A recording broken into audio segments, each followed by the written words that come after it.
Hold on one second. No, we only have Vice Chair Jake Young and Nick Lance. Okay, and Mr. Lutz is here. Mr. Burrows? Here. Mr. LaBrie? Here. Mr. Kane? Here. Mr. Seebeck? Here. Mr. Aiken? Here. Mr. Quinlan?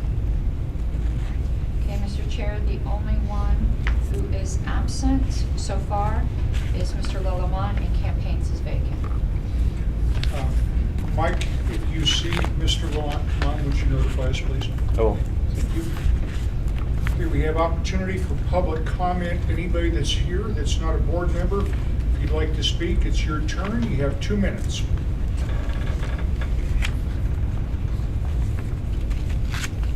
Okay. Seeing none. Has everybody gone over the agenda? Calling for the approval if there's nothing else you want to add. I'll make a motion to approve the agenda. Say again? Did you say we need to approve the agenda? Yep, we do. I'll make a motion. Okay. David? I believe Mr. Seebeck submitted some commentary about the ballot issues statewide. And can the board get a chance to talk about that and maybe It's approve it? on the agenda under new business. Oh, okay. It says ballot issues. Okay. Do we have any objections to approval of the agenda? Hearing none, the agenda is approved as written. Special orders. Is approval of the minutes on there? Did I forget that? I thought that, Mr. Yeah, I think you did. Can we pretend approval of the minutes are on there? So moved. Thank you. The September, I'm sorry, the September minutes were distributed about, I don't know, a week and a half after the September meeting, and are in OneNote, and I would move to approve the September minutes. second. Any objections?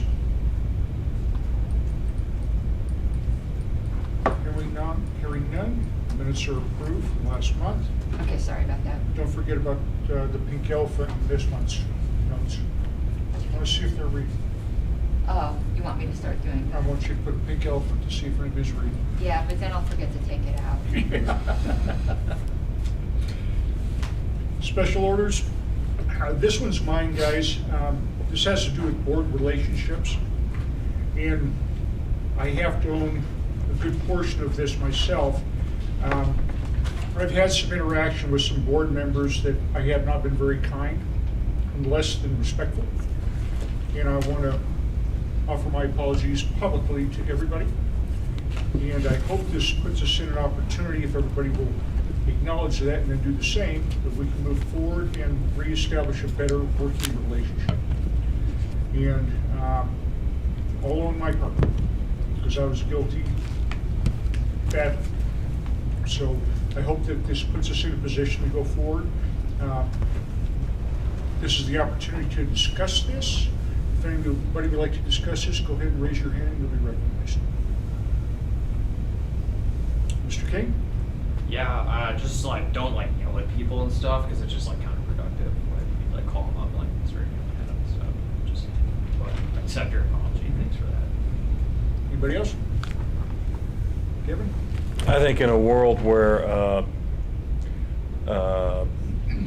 people are unwilling to move on, we have just here demonstrated a different way. And so I think it takes a lot to own up to it and also to accept an apology, and that's the way things should work in the world. So I think we've modeled very good behavior right here, and I appreciate the board's willingness to work together and figure that out. So I commend you both for that behavior. Thank you. Thank you. Ms. Harlows? Just to add something to the mix here, that sometimes I think, and I've tried really hard, and I think I've succeeded, is some of us have been involved in LPCO for a while, and we can bring in past grudges that have really no place on a current board, or past frustrations. So for those of us who have been here this isn't our first rodeo on this board, I would encourage everyone to really, really not do that, that this is a fresh board. And we see the kind of really just bad stuff that can happen, like what just happened with Delaware. That was just inexcusable, you know? There's going to be tensions, but boards have to work through them and work together. And besides Delaware, I mean, look at LNC, that's probably the most dysfunctional board. That's our example. If we're the opposite of the LNC, we're doing really good. That's the goal. Like whatever they're doing, do the exact opposite and we'll be golden. Any other comments? Mr. Atwood, thank you for joining us. Pleasure, sir. We don't have a spot on here for guest appearances, but if there's anything that you would like to speak about, now's the time. You have 2 minutes. Good evening. Attended the Center Right Coalition this morning. Ryan Kane, as outreach director, joined me and picked up quite a number of business cards. And consensus there seems to be with regards to state issues. Yes on 178 and 120, and no on the LEAP issue. Bill Gibson from Boulder called in mentioning 1360 KHNC as a excellent conservative radio to listen to. Not much more than that. Ryan, would you like to join in? Make additional comments on the Center Right Coalition meeting this morning? Got a couple business cards of people at radio shows, so that's definitely something we want to follow up on. Miss Harlos is just on a radio show recently, so maybe we can get you on the show. Her name was Flora, I believe. And then I basically just said, I'm here to hold your guys' feet to the fire because you guys have been progressives driving the speed limit, and you have to be champions of liberty and be bold about it. And that was well received amongst most members. So that was that. Awesome. Okay. Next, we have reports from affiliate representatives. Do you have anybody from Arapahoe here?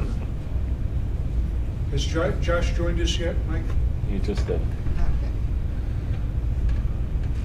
Josh, do you have a report from Arapahoe?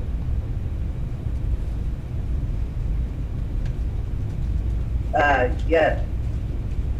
Tomorrow is our October Arapahoe Happy Hour at 6:30 p.m. at Rancho Alegre, off of Chambers and Alameda Parkway. So please come. When is the next meeting, Josh? Tomorrow? Okay. Tomorrow night. Anybody from Boulder? Denver? Yeah, the Libertarian Party of Denver, they decided to move their monthly meetups to the second Wednesdays moving forward. But they actually did decide to cancel this month's meeting due to a conflict with Liberty on the Rocks holding an event the same night. And we are also holding a quarterly board meeting on Sunday, October 17th at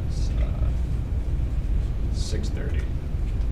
Okay, would you make sure that's on social media with, get with Josh, and make sure that's publicized?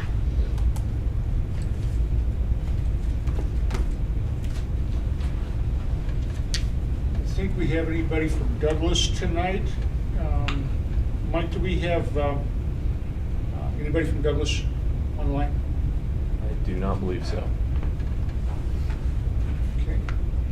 El Paso County. That would be John Hirschman, if he happens to be online. Nope. By the way, everybody, John Hirschman has COVID right now, so he is quarantined. Mr. King? Just worth bringing it up because John emailed me today that they're running low on like a couple books and stuff, and I probably don't have to motion for it, but make sure I get him. No, you guys don't have to, but just make sure I make sure. I don't know, whatever. I'm gonna get him some books. You're talking about outreach supplies? Yes, he requested them. Okay. that is something I think we can put to an email vote, get us a number of books and what they are, and put to an email vote. Get I think it should be under $200, so I could just send it. Okay. All right, put that motion together and put it on an email. Well, I think he's saying that it's indiscretionary. All right, I'm fine with that. Gavin, would you help Because, I Ryan mean, pay for outreach, that? but, I mean, to me, that's very routine. Yeah, I would agree with that. All right, Gavin, would you help Ryan pay for his order of the books once he has everything chosen? And we have the debit cards in hand now. So just simply call Gavin and he'll pay the bill. Whatever has to be done. Jefferson. Ross, you're up. Let's see. Is this close enough to a microphone or? Here, just speak up. Okay. Yeah, I'm Ross. I'm chair of the Libertarian Party of Jefferson County. Our next meeting is going to be on the 21st, and that's a Thursday. And it's located at Holiday Lanes and Billiards in Lakewood. That's off of Colfax. We do have a guest speaker, JD, the owner of Business Resilience and Insights will be the guest speaker. We'll be discussing all of the money printing and bite inflation that's been going on recently.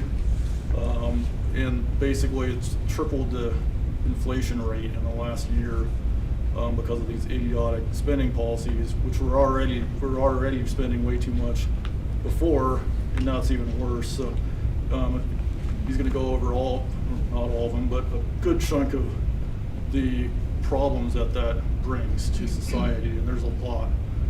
So yeah, it's very interesting presentation.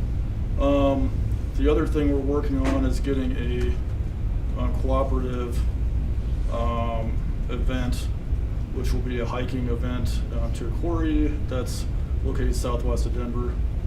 But we don't have the date scheduled on that, so that'll be coming up fairly quick. But we don't have the details on that yet. But look for that in the next couple of weeks to pop up on Facebook. And that's about all I have for.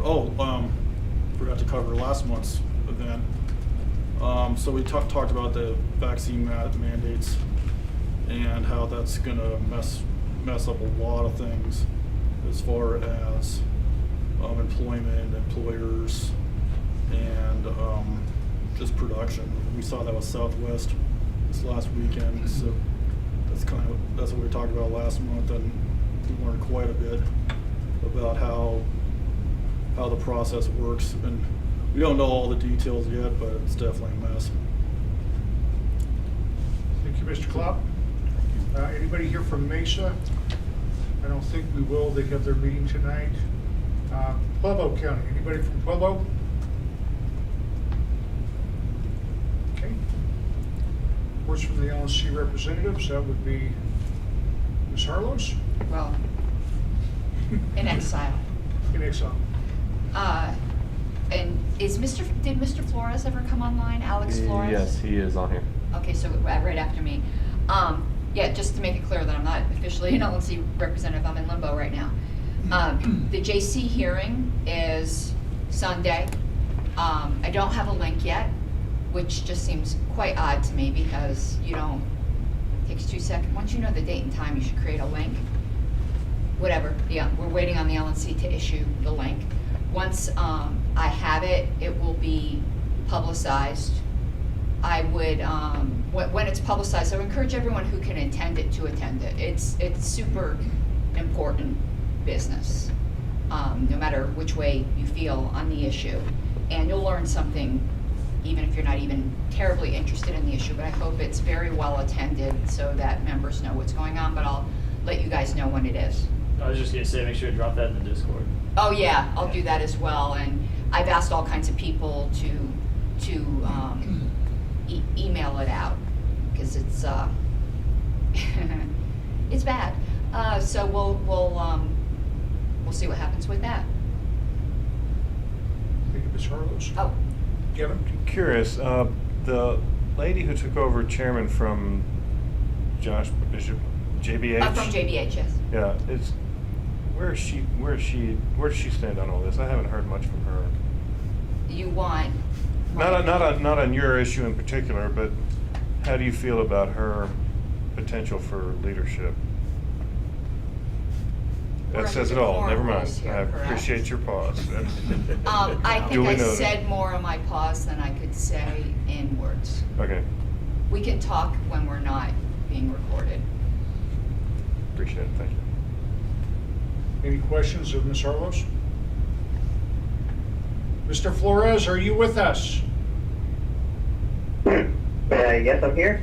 Would you like to give us an LNC report, tell us what's happening, if there's anything that we need to be aware of? Also, I asked him to come to he's brand new, introduce himself, say his vision. Okay. Alex, go ahead and tell us a little bit about yourself before you get started.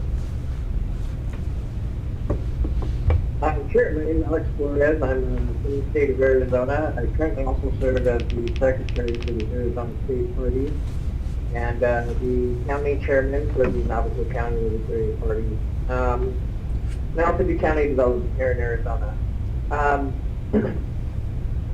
Yeah.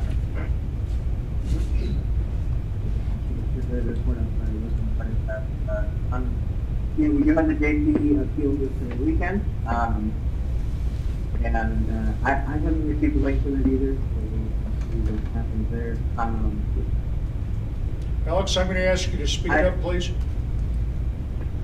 Sure, yeah, let me go.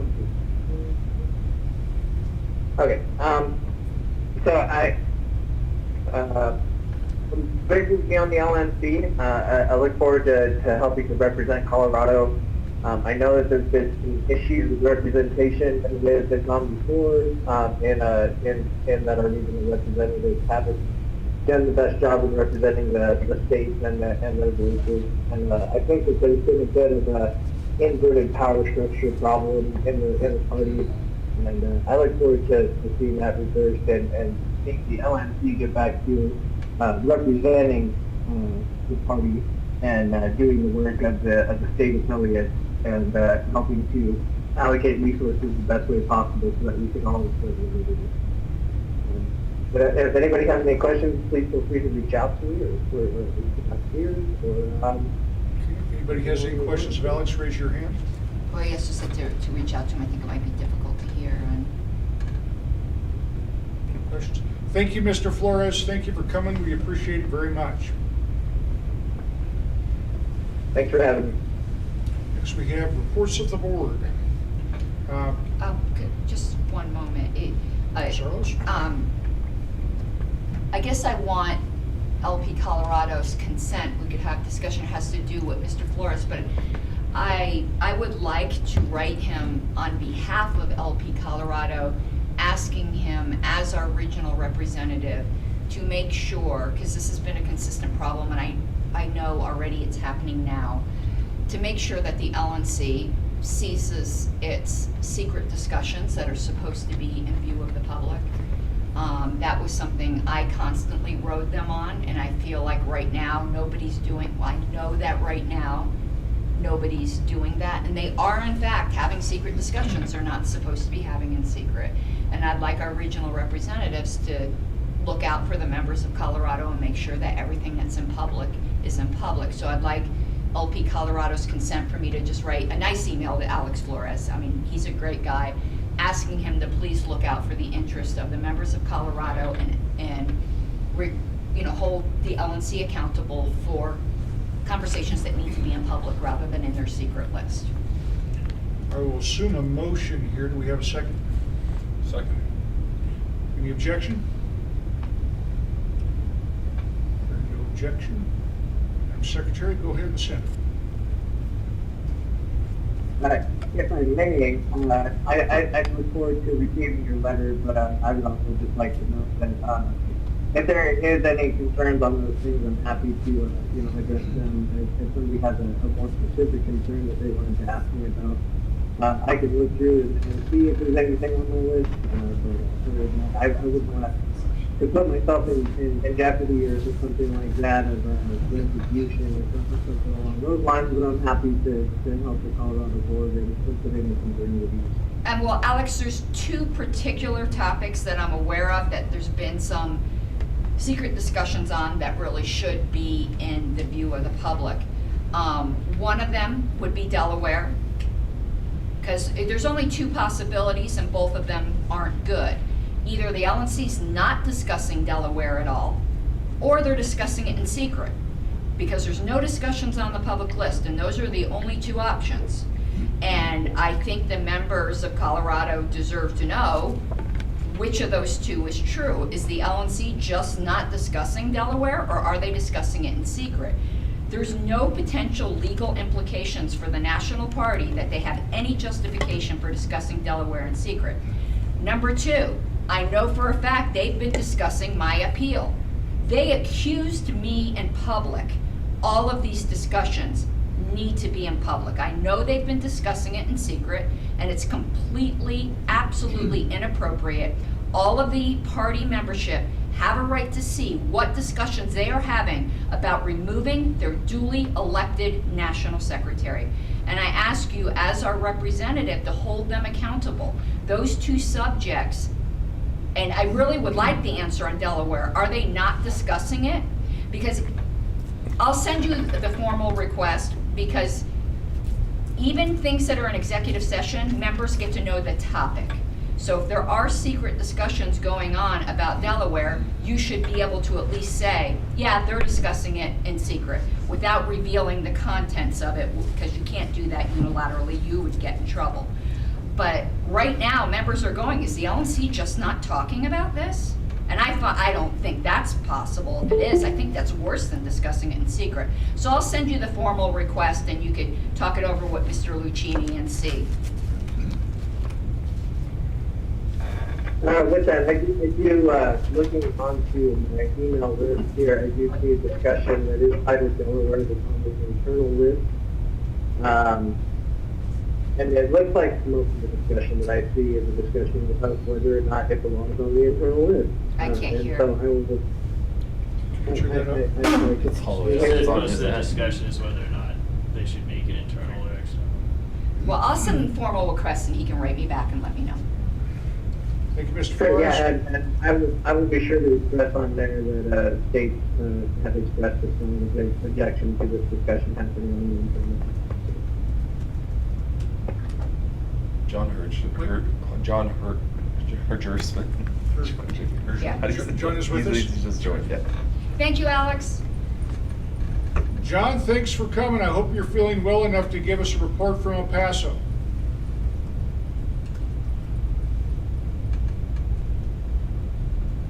No. He's on, but he's not saying anything. John, you with us?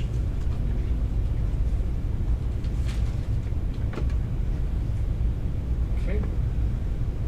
Not hearing John, I'm guessing he didn't have his mic turned on. All right, next section is our board reports. Chair's report that is posted was my mistake. I actually posted two.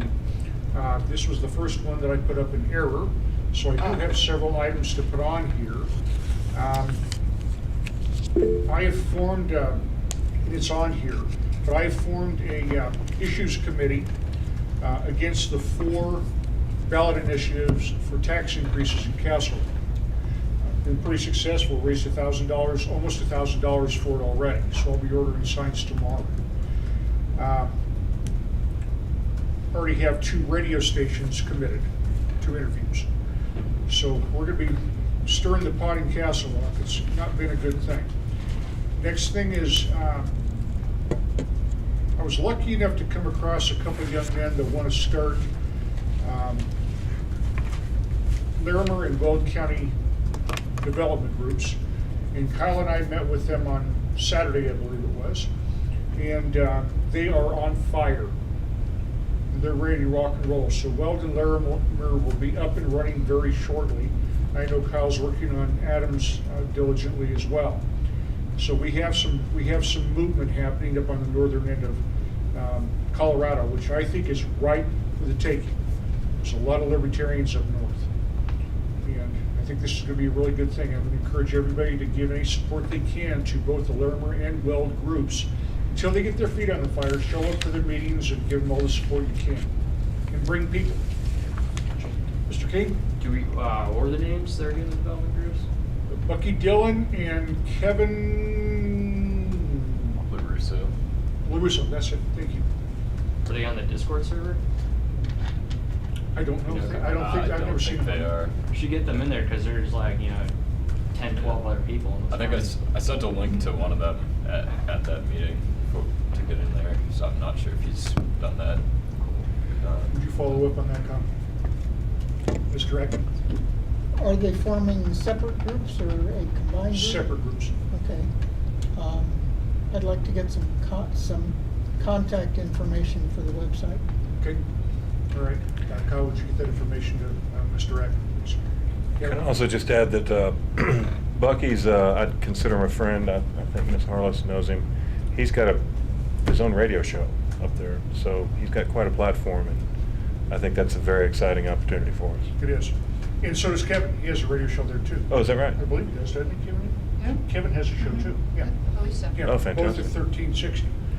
And so that's going to drive a lot of people to the LP Colorado, and then hopefully to the affiliates in those areas. And I think there's no downside to this. It's going to benefit the radio station, it's going to benefit the new affiliates that are forming, and it'll benefit the state party. So this is all a really good thing, very exciting. Yeah. So. You have any questions? Mike? Oh, I'm sorry, Mike. What do you want, Mike? Go ahead, Mr. Seabeck. Just to add to that, Larimer and Weld are two of the biggest population-wise counties right now that we don't have affiliates up and going. So we get these moving, that's going to be some huge additions for the party. So this is it's a big deal. Thank you, Mike. I have nothing else to add. Any questions? All right, Vice Chair. Ms. Goodman, do you have anything you'd like to add to your report? No, nothing further to add. Okay. The report that we have on the OneNote is not the correct one, but I read your report before. I changed it. I put it on there. It's the correct one now. It's Oh, Vice that's the Chair. correct one now? Yeah, you asked me to fix it. Okay, forgive me. Any questions of Ms. Goodman?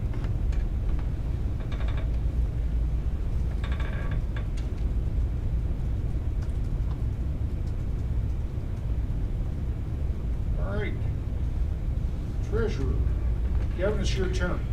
Yeah. Thank you for your first report. It was very complete, very nice. Oh, well, first should thank John. I don't know if he's still He in. doesn't have a camera or microphone, which is why Okay. we can't hear him.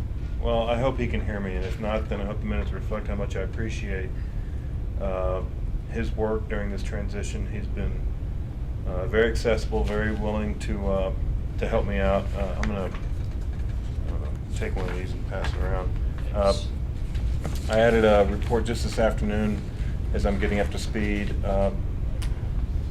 If the board is okay, I kind of prefer this format because I feel like there's a lot of momentum behind the party right now. And of course, I want to do everything I can to see it succeed. And so I think what this format shows is a year-over-year growth. And you can see that this year, the first 9 months compared to last year, we've doubled, almost 100% growth in terms of revenue, and more than tripled on the bottom line, which is why we're in a good cash position at the moment, as reflected in my report. So this shows the comparison of the first 9 months of 2020 to the first 9 months of this year. And again, if the board's okay, I'm willing to take whatever feedback you have. But if the board's okay, I would propose that we kind of review it in this format so that we can track growth and keep this momentum going. There's a lot of things to pick up from John, so we're catching up with Stripe and PayPal and BBVA and the accounting software and everything. So getting up to speed. I'll point out real quick that there are the FEC filings that are due in the next few days, And again, John's helped me understand that software, and so we'll get that done on time and remain in compliance. And then the last thing I'll point out is that tonight's fundraising effort raised $27 in cash, and it's right here if anyone wants to double check me, just in the sake of transparency. And that will go to whatever we need it to go to. Thank you, Kevin. I also see on the agenda that under the treasurer section, we have a renewal of insurance policy. Did you request that to be put on the agenda, or was that Karen had put it in there? There was, Mr. Hirschman had asked if it had been renewed. It seemed like that kind of got lost in the mush. I don't think it's been renewed. We talked about renewing it last month, and I think it was just understood it would be done, and that it didn't require a formal motion because it's just part of doing business. Kevin, would you check with John and find out about the insurance policy, if it has been renewed? If it has not, would you go ahead and get that paid? You bet. Mr. King? Pretty sure it hasn't been renewed. It's like 200 something bucks, but it's also relevant for the convention because they were asking if we have insurance. Okay. Just a note with the convention is there will be, a lot of times because that's an event that it might have liquor or whatever, it's not in our normal scope, so we'll have to add a rider to it that will cost a little. That's what I was Yeah. thinking too, so it might be a little bit more than that. Yeah, we So- added an accord rider, a special event rider. You bet, we'll get that done. Okay, thank you. Madam Secretary. You just remember, let me just add this down here. I don't really have much to add to my report. Just in general, you guys mentioned that I started the radio show on 1360, and my goal, which I started on pretty hard with the first show, is to make clear what libertarianism is, as opposed, not as opposed, but as in contrast to, since it's a very conservative radio station, conservatism. To try to make a real clear liberty message, understandable and attractive. Because I do think, at least in that constituency, like I believe in appealing to both the left and the right, but the fact is that's a more conservative station. So my goal there is to make it really clear that the current Republican Party and the current conservative movement does not stand for freedom, and those there that are there because they really love freedom, to bring them to the party that actually loves freedom. So I'll really be hitting on things there that will appeal mostly to conservatives and things that they would resonate with. If I was on a different kind of station, I would have a different message. But that's my clear goal, so that I'm never mistaken for one of the Trumpians there, ever, in a million years. And I'm not gonna be filming in front of that flag again, just so everyone knows that's not gonna happen. I'm so triggered. Was it a Trump flag? No, it's just very patriotic. I'm not into all that hoo-ha, you know, no, it wasn't, I wouldn't have, no. It was just an American flag, but that's just not my shtick. It's just too jingoistic for me. Okay, we have upcoming deadlines. Nothing that's set yet, because it all's gonna revolve around the convention date. And when I made my report, we didn't have the date yet, so my next report will have the date in there. But when I made that report, it was prior to the convention committee meeting. So right now, it's gonna be the first weekend in April. There will be a lot of dates, and I'll be plugging them in and emailing the board and all of that. Okay, any questions of Secretary? When is your radio show? It's on Saturdays from 2 to 3 on 1360. And so if you don't get it in your area, you can listen online. And next week, the subject matter is going to be, there was a National Review article that came out that a lot of you've seen that said, is a national divorce a bad idea? And of course, National Review said it was. So I'm actually going to be discussing secession in depth, but not the typical way you typically hear. I'm going to bring it down to secession, down to the individual. So they're really radical. I've been bringing really radical libertarian ideas. That's my goal. Anything else? nothing else, we have affiliates director. Nothing to add to my report. I do have a question about Adams right now. I see they've had a change of leadership over there, Yep. and they have enough members, but they don't have a treasurer yet. We need to put it out on both Discord as well as Facebook that Adams County is looking for somebody to help out as treasurer for the newly forming group that wants to affiliate. How many people were at their meeting? Like 6 or 7. Yeah, I think there was, well, I guess 8, including me, I think. Okay. And they mentioned, Dan mentioned that they were going to be changing their date. Did they discuss that at the meeting that you attended? Yes, they did discuss that. I don't believe they settled on anything. Okay. As soon as it is, we need to make sure we have that advertised on their behalf as well. Okay. Any questions of our affiliates director? Campaigns, as of now, is vacant, but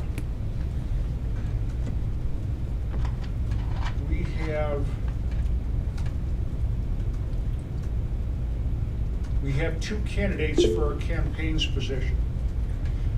Jacob Luria and Bruce Griffiths. Is Jacob with us, Mike? I'm right here. Forgive me, Jacob. I'm going to give each of you guys an opportunity to talk about what you can bring to the party. And we have, in my opinion, 2 fantastic candidates. So, Jacob, if you would, give us a few minutes, tell us about yourself and what you want to bring to help us. Sure. And if you would, come up close enough to the microphone that the people that are participating online can hear you. Microphone up here. Yep. Yeah. Okay. Hi, everybody. Thanks for having me. I appreciate it. I'm Jacob Luria. I live in Golden right now in Jefferson County. So I would love to tackle the position of campaigns director. I think I could bring a pretty good organizational stance as well as sort of outreach stance to this. Coming from sort of an entertainment theater world, I've done both directing and stage managing. Especially stage managing requires a lot of organization with taking a lot of departments, working together, throwing them together, and making this thing work, making the shows work.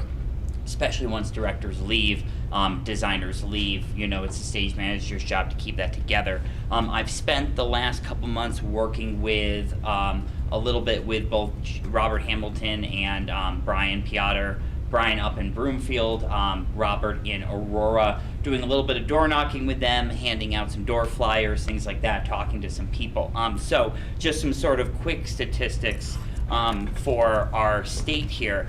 So we have roughly about 53 to 54% of independent voters, which are generally what sways elections. Ultimately, if you look even nationally, Republicans and Democrats only have so much of the population that supports them and only so much of the population that's sort of, for lack of a better word, fanatical with their party.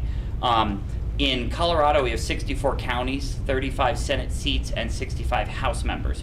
That's not really a whole lot. That means that 5-10 of those seats in the House, 5 seats in the Senate, and all of a sudden the Libertarians get to command a sense of having to make deals with the other 2 parties in this state. Talking to some voters, I haven't gone around the whole state, which is something that in this position I would try and get a little bit more with our affiliates, work with our candidates. But a lot of people, those who have been in Colorado for a while, definitely see Colorado changing. They don't like the direction that it's going. I know I moved here 7 years ago from New York because Colorado was very different from New York. It cared about local opinions way more. It has public referendums. New York does not allow public referendums of any kind. And it's interesting that California and New York had the largest registered amount of libertarians, and ultimately, unfortunately, that will serve them no purpose in that state. But we have enough independents and libertarians in Colorado, I think, to actually push things. So what I would do is work with candidates, and especially what I think we need is candidates that have a radical message. And I'm not necessarily talking about like anarchy radical, although feel like sort of after the past year I'm sort of on that boat. But you know, like with Brian up in Broomfield, what we're pushing is a message of like, Brian did not go to college for politics. He's not a politics guy, he's an engineer. He just had his property taxes doubled in 2 years. You know, he has 3 kids. There are a lot of pissed off families in Broomfield. There are a lot of, and this is one thing I think we do kind of have to keep in mind in Colorado, is there are gonna be a lot of people that still love that flag. And we have to explain to them, and this is one thing I think the Libertarians are in place of, is not just explaining that America can still survive with Colorado being more independent and in a nice way giving its finger to the federal government, but also making people understand that things are gonna change. I think a lot of people, whether they realize it, notice it. I was at the bar the other night and a waitress and bartender were talking about how like they feel everyone is on edge lately, things are just weird, and things can just not continue the way they are going, and I think we might be a good third alternative. Colorado's the state the Libertarian Party was born in, and so I think it's just right that we take control here. I think we do need to play the political game a little bit. I think it's worth working with both Republicans and Democrats in areas where they normally don't have control, in areas where they can compromise and be more moderate. I think right now, because the Democrats sort of feel in control of the country, the Republicans may be easier to get on that. But I remember talking to Hannah. She was going to some Republican meetups, and there's just not a lot of energy right now for the Republicans.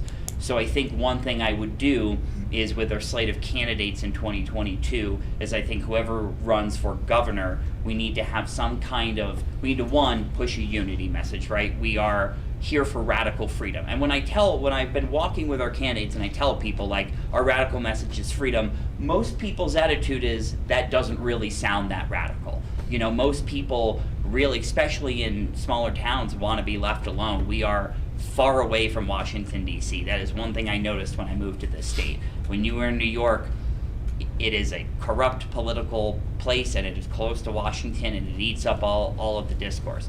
It's a little different out here. People don't feel connected to the federal government in a sort of way that the East Coast does, and I think part of that also comes from, honestly, that all of those are founding colonies of the country, and people moved west. You know, if you look at even California and New York, in the money that you have, New York is all old money, California is all new money, even as new technologies tends to build. So I think we need our governor and our candidates to rally around some kind of central message that they can all push.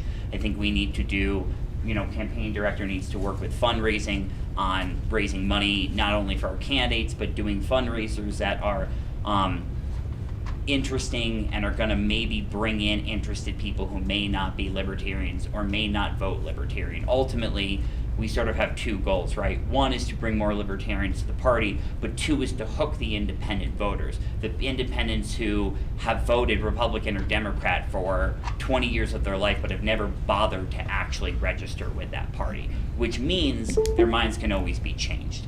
So I think these are things we can definitely do. I think we need sort of candidates who have, and I hate to say this, but the energy grassroots style of AOC, the knocking on lots of doors. She is a fucking dimwit. I'm sorry, I don't know if anyone cares about swearing, but she's a fucking... Oh no, I okay. am so offended. You have Right. no mother So oh my God. she's a fucking dimwit, but she does knock on doors, and I mean we She's gotta be. delivering coffee.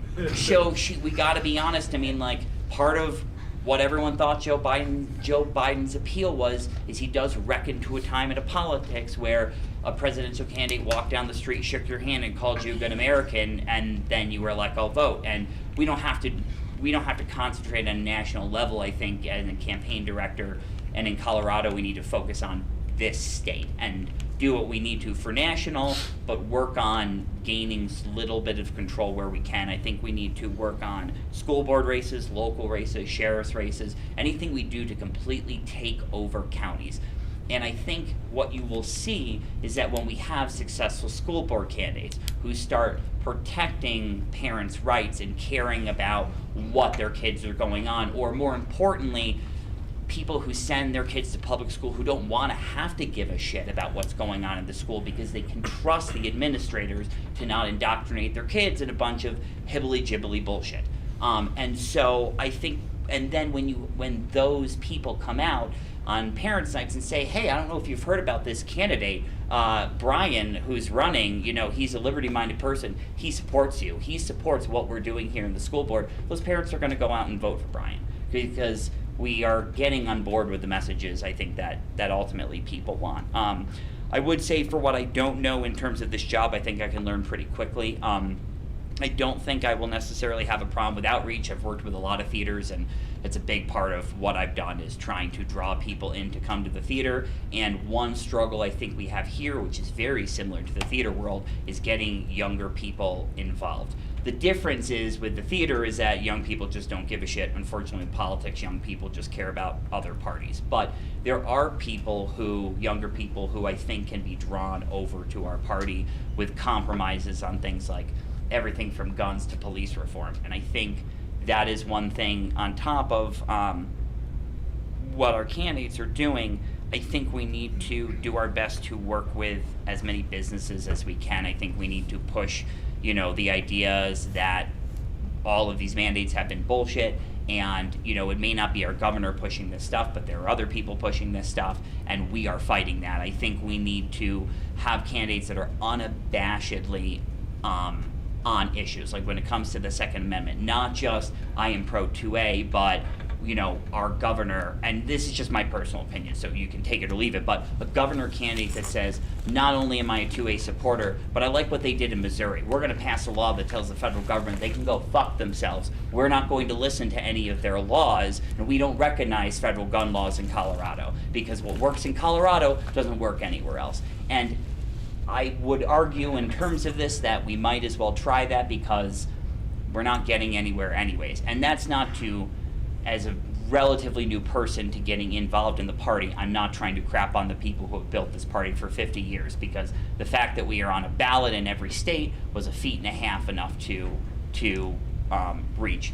But we are in a interesting time in America right now where even unlike 2016 and 2020, people have really started to lose faith in the system.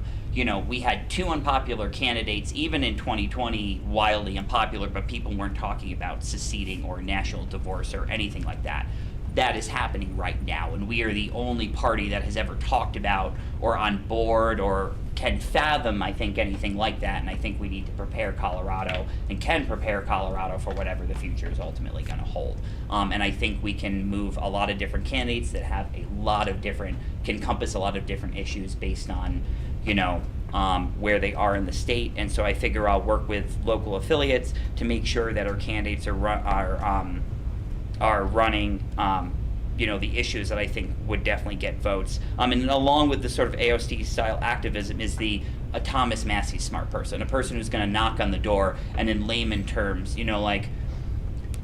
Rush Limbaugh was very successful, whether you hate his guts or like him, for a reason, and that's because he was able to communicate more complicated ideas in a more simple way, and I think we need candidates that can do that. Like, Thomas Massey is pretty good at that. We need to be able, Brian does he's pretty good in Broomfield, where instead of getting into complicated things with property taxes, he's just like, my taxes went up, and I want to keep them at least stable, and that resonates with people. Mr. William, may Sorry. I ask you to give your final Yeah, comment? sorry, I apologize. I have a lot written, so I apologize. So, basically, yeah, I mean, I think, I try and work with our candidates to push our messages as best I can. I think we need to also promote our candidates as well, put money into putting up flyers, all of that, and just be a radical party. And then also, maybe even try running for Secretary of State, Attorney General, other things kind of like that. So, in any closing statements, I guess would just sort of be,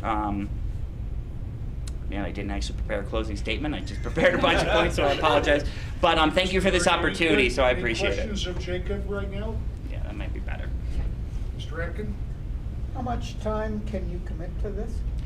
Quite a bit of time. Besides my day job, I do work at a Town Hall Art Center in Littleton, and that's sort of a mix of, because theater's my passion, but also to try and bring a libertarian and push more libertarians into getting involved in the arts. But that is like a handful of times a month. So outside of that, quite a bit of time. Like this end of this month, I plan on spending most of the next couple weeks helping both Robert and Brian with their campaigns in Broomfield and Aurora. Mr. Kane? So you said you're knocking doors with Brian and Robert. About how many doors do you think you knocked? How much time have you put into that? It's been, I don't know, maybe like 20, 25 hours altogether. With Robert, we've probably hit maybe over 1,000 houses, but their tactics are a little different. Brian, we are making a habit to knock on every door and try and make it a little bit more personal, so we've hit less houses. But we've had a little bit more success where every night I have gone out with Brian, we've had at least 1 or 2 houses that have said, give me as many lawn sizes as you can. There is a park up in Broomfield that has a giant flyer for him. And then for Robert, where Aurora, where Ward 2 is just fucking gigantic, it's a lot of just knocking at every door but hanging flyers and getting his message out there to make him separated from the other people who are running. Without objection, Mr. Atwood has a question. Do you live in Littleton? No, I do not. I just commute there. I live in Golden right now. Okay. Yeah, but, however, I will say, some dumb fuck set up a permit for a band to play in the middle of Main Street at 7 o'clock at night when we're trying to have a show, and no one is there, and now I want to move to Littleton to run for the fucking government to stop whatever dumb fuck is doing that from doing that dumb shit again. Sorry, I apologize. We are being recorded, and this meeting is open to the public right now. Sorry. So- I don't have a problem with that. Mr. Atwood, go ahead. A follow-up, if I may. Go ahead. Will you be testifying tomorrow evening against the Littleton Town ordinance that will be authorizing the 80 decibel on Main Street? So unfortunately, I will not. However, the theater that I work at, our owner and our theater manager are going to testify there because this has been a big problem with them. So the rest of us are holding down the theater while they go testify. Wonderful. Good to hear that. Thank you. I have one question for you. Sure. Mr. Luria. If you were not appointed to this position, would you be able and willing to help the person that is appointed to this position? Oh yeah, 100%. I'm just really like, a main goal of mine in doing this, if I did or didn't get selected, is to bring on more people with more money and more experience who can take over. Like I'm not in this to be like in 20 years I'm necessarily still the campaign director of Colorado. It's to make the party We'll bigger kill and you by better. then. So, unless we get millions of dollars, then I might extort that money, but you'll know because I'll just flee the country. You'll just never see me again. So, Thank you, Mr. however, Luria. yeah, absolutely. Happy to help. Thanks for your work with the candidates too. No, yeah, absolutely. Brian is very easy to push in Broomfield because they're all just nice families with kids who care about what's going on in school. And I don't know if anyone has seen him and his family, but they're grossly adorable. So, Thank you, Mr. Luria. thank you. I appreciate it. Mr. Griffith. All right, for anybody who doesn't know me, I'm Bruce Griffith. I'm a former campaigns director. I was elected once and appointed by the board, I believe, twice. I'm a former Libertarian candidate for federal office. I'm a former candidate for local office in Frederick, Colorado. Wasn't elected to any of the positions that I run for, but so that's my experience.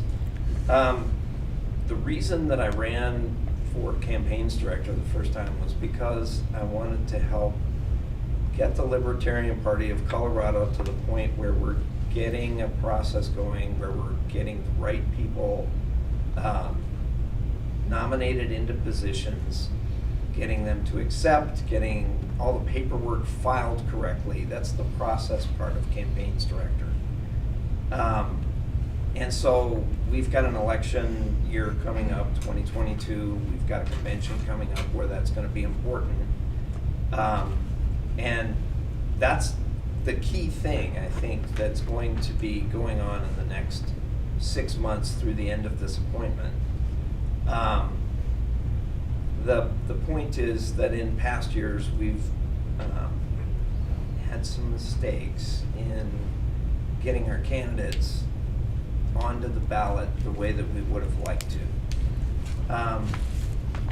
And so from a focus standpoint, that's, if you put me onto the board again, that's gonna be my focus. Secondarily, coming into this spring, there's local elections that are going to be running for town councils, school boards, and things like that. They're typically either in the off years or in the spring. This coming spring is one of those opportunities.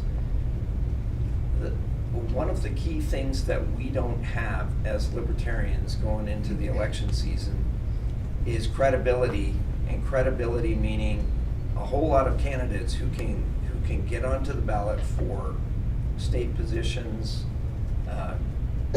even county positions, and say, yeah, I've been a trustee in such and such a town for 8 years, and this is my track record, I was reelected, and so forth. And therefore, you've got a resume that you can put up when you run for a state office. And that's what we need to do. That's a big part of what we're missing in our electoral process. When we have federal candidates like I've run for, the first question that's asked is, what's your qualification? When have you run for office before? What city, town, whatever have you been a representative for and succeeded? And in my case, I couldn't answer that because I don't have that experience. And so realistically, that's the second leg of the tripod. The third leg of the tripod is getting people to agree to run for office and then supporting them once they're on the ballot. In the last election, I took over right after people were put on the ballot. And so the deal is, there's no websites up, there's no email addresses where people can be contacted, there's no phone numbers. These are the kind of things that the campaigns director needs to be marshaling people, marshaling resources, marshaling electronics, to make candidates available. Candidates come in, they don't know how to build a website. They don't know who to contact to build a website. They don't know how to get on radio shows. They don't know how to, and so that's the campaigns director. And frankly, that's my weakness, is the contacts part of it, because I don't have them. But what I'd really love to do is work with somebody like Jacob, who does have more of these kind of contacts. And so I would be delighted to have somebody coming up behind me that can learn the job, that can take over from me really as quickly as possible. So that's basically my story. Okay, anybody have any questions of Mr. Griffith? I'll pose the same question. If you were not appointed to this position, would you be willing to help Jacob if he was? Absolutely. That's how I found out that the position was vacant. And so, yeah, absolutely. Mr. King? So you were campaigns director previously. Like, what campaigns did you oversee or like work on? I was campaigns director of the Libertarian Party of Colorado three separate times. What campaigns were running, or like what offices were you running for and working with? Well, as campaigns director, you're running all of them. So I was running my own for U.S. House. But in addition to that, the campaigns director does not run any campaigns. The campaigns director supports people running campaigns. The whole idea is to provide resources, to provide training, to provide, or get people in contact with the people who can do those things. So that's really a big part of the job. Okay, Mr. Gavin? My question actually was the same as Ryan's. Let me ask you, were there candidates at the time that, and I don't remember the state of the Libertarian Party when you were the campaign director? In 3 times, were there 2016, candidates? I became the, I think in 2018, I became the campaigns director by election at a convention. And at that time, I picked up with 50 some campaigns that were brand new. Okay. And so I ran that for the next several months. Prior to that, after 2016, I picked up from a campaigns director who had resigned. And I don't remember when that occurred in the timeline, but two of the 3 times that I've been campaigns director, I picked up right after a convention. And so then I was there to support all the candidates that there were, which is another thing that I've got to say is a local campaign is not partisan in this state. Mm-hmm. So if you run for village, town, whatever trustee, you're not running as a libertarian. And so therefore, we don't have a whole lot that we can directly say about that. But when it's a state position or a federal office, those are all run through us. So that means we have to submit paperwork because that's how you get nominated. On everything, and you can't really quantify exactly how much came from that, but seems like we got out there with it, so. I mean, he's been managing social media 24/7, so that's definitely super useful.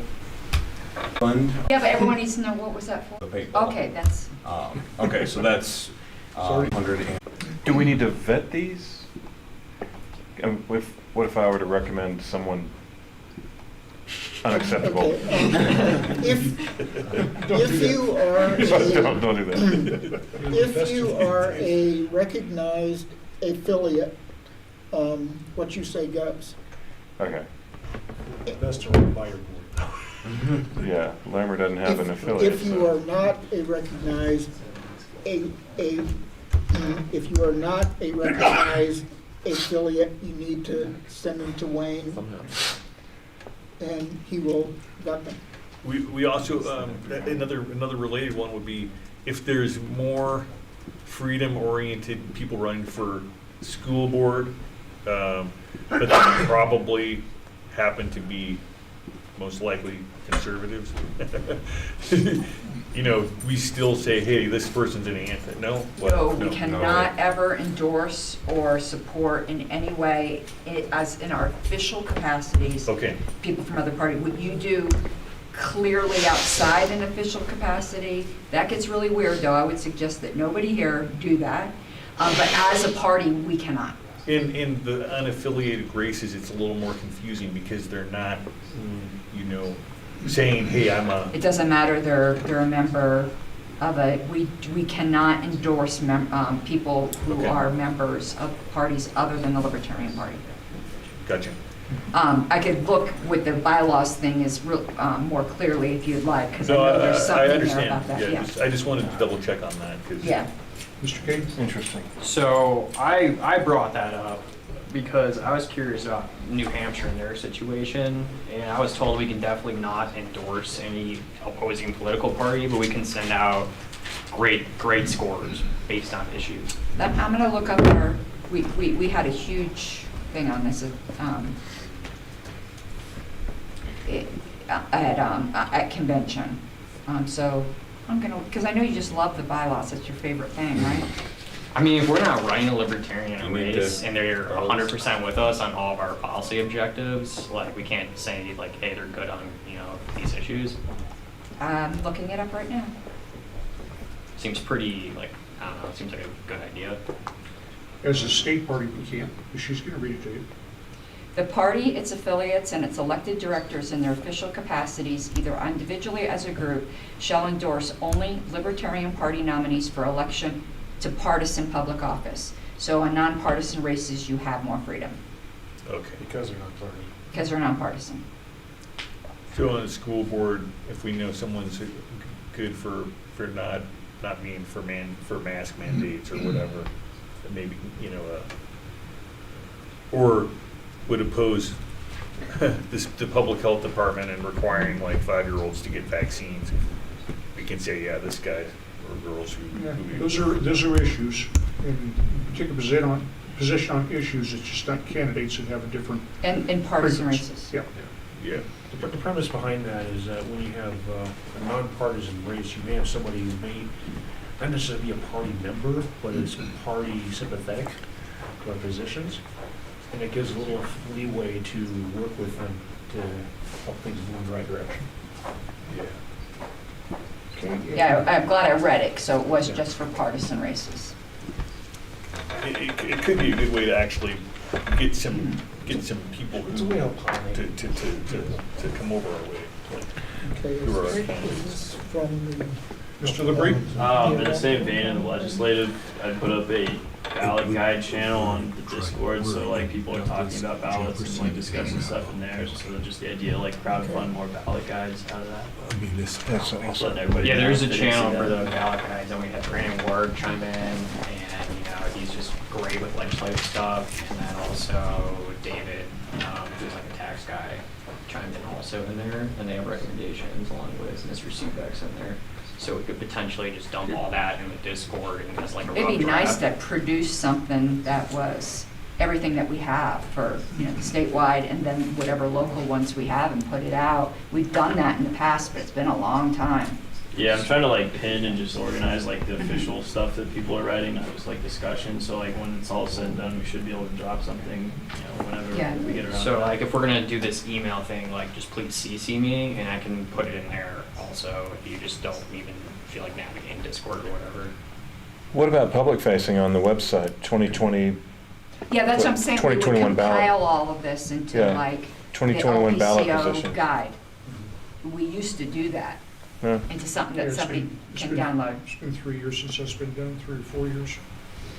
Okay, But so we're aiming for that for this year. absolutely. Okay. I have a question now for Mr. LeBrie. Will you let me know, please, when Joshua lets you, I want to do those follow-up emails on the ones, because it's typical, people don't answer their phone. So if we just leave a message that's not good enough, really, we have to follow up in some way.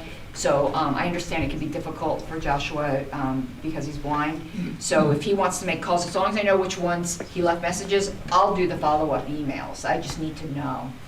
Yeah. Okay. Sounds good. He just calls me when he's done making like a batch Mhm. of them, and he just sort of verbally tells me like what to mark on stuff, what he remembers. So I'll call him and let him know, just like keep track of exactly like who. Yeah. He's I good- added a he's good guy. column. He'll do Yeah. a lot of help for you. Yeah, he's a great guy. Yeah, because like if it says contacted yes, and then the pending thing, then I know it was a message, and I can go and shoot the email, and then in that email column, I can put emailed yes. Sounds good. Yeah. Cool. Okay. Next, we have membership, Mr. LeBrie. Oh, I thought we were already doing membership, sorry. Nothing to add to the report. Okay, I want to thank you for putting our position up at the bottom of your report. Colorado is now at number 11 from number 13. We're only one down from Washington. Is anyone in here not a national member? We have a CRM, we could look it up, so be honest. Hey Ross, you're expiring in the next I month. have my communist card right on me right now. Well, I know Frank's not, right, because you're another party? No, I am. Oh, you are a national member. Come on, I buy affection, you know I that. think he's a lifetime member. Yes. Yeah, anyone else not a national member? To clarify, there's a note on there. Yeah, we were one down since I published that. Verbally, I've heard from several people that they signed up. So unless Washington's outdoing us in terms of like the span of like 6 hours after that came out, then I think I'll probably stick to somewhere at 10 now. Well, When is the phone banking scheduled?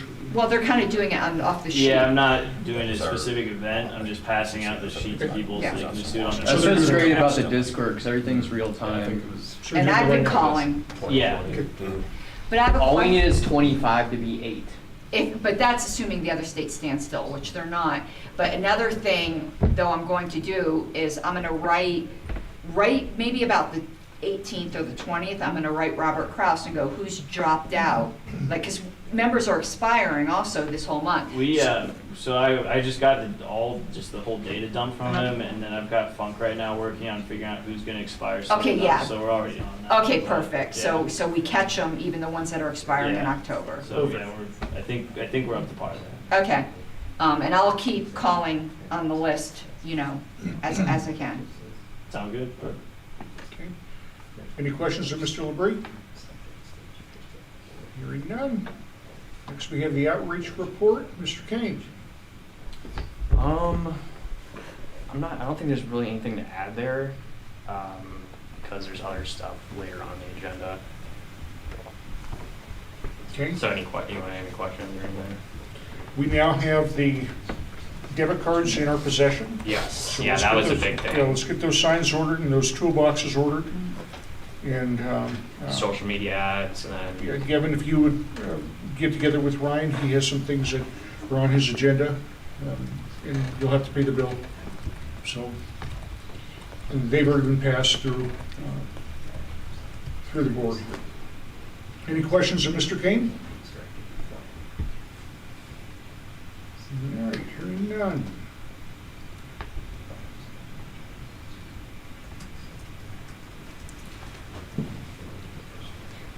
Database. Okay,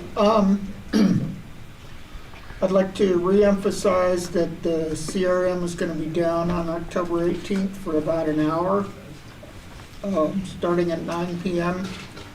while we upgrade the server. And I hope you all read Ken Molman's report about that. It was, this is a major upgrade. We're supposed to be faster, be able to do lots more stuff. And along with that, we're not going to be able to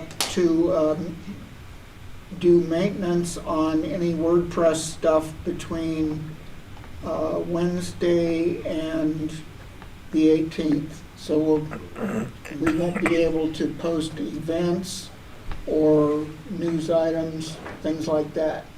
That's going to be frozen as of Tuesday night. So if you have things like that, you need to get them to me Tuesday morning or something. Okay. Other than that, the only other things I have are further down in the in the agenda. So if you have questions about the server upgrade, I'll try and answer them. Other than that, nothing to add. Thank you, Mr. Atkin. Any questions of David? I'd like to thank David for his time also in helping train me on the Civi CRM and for his He knows. help during the transition. Yeah, thank Okay, you. Thanks. Next, we have technology.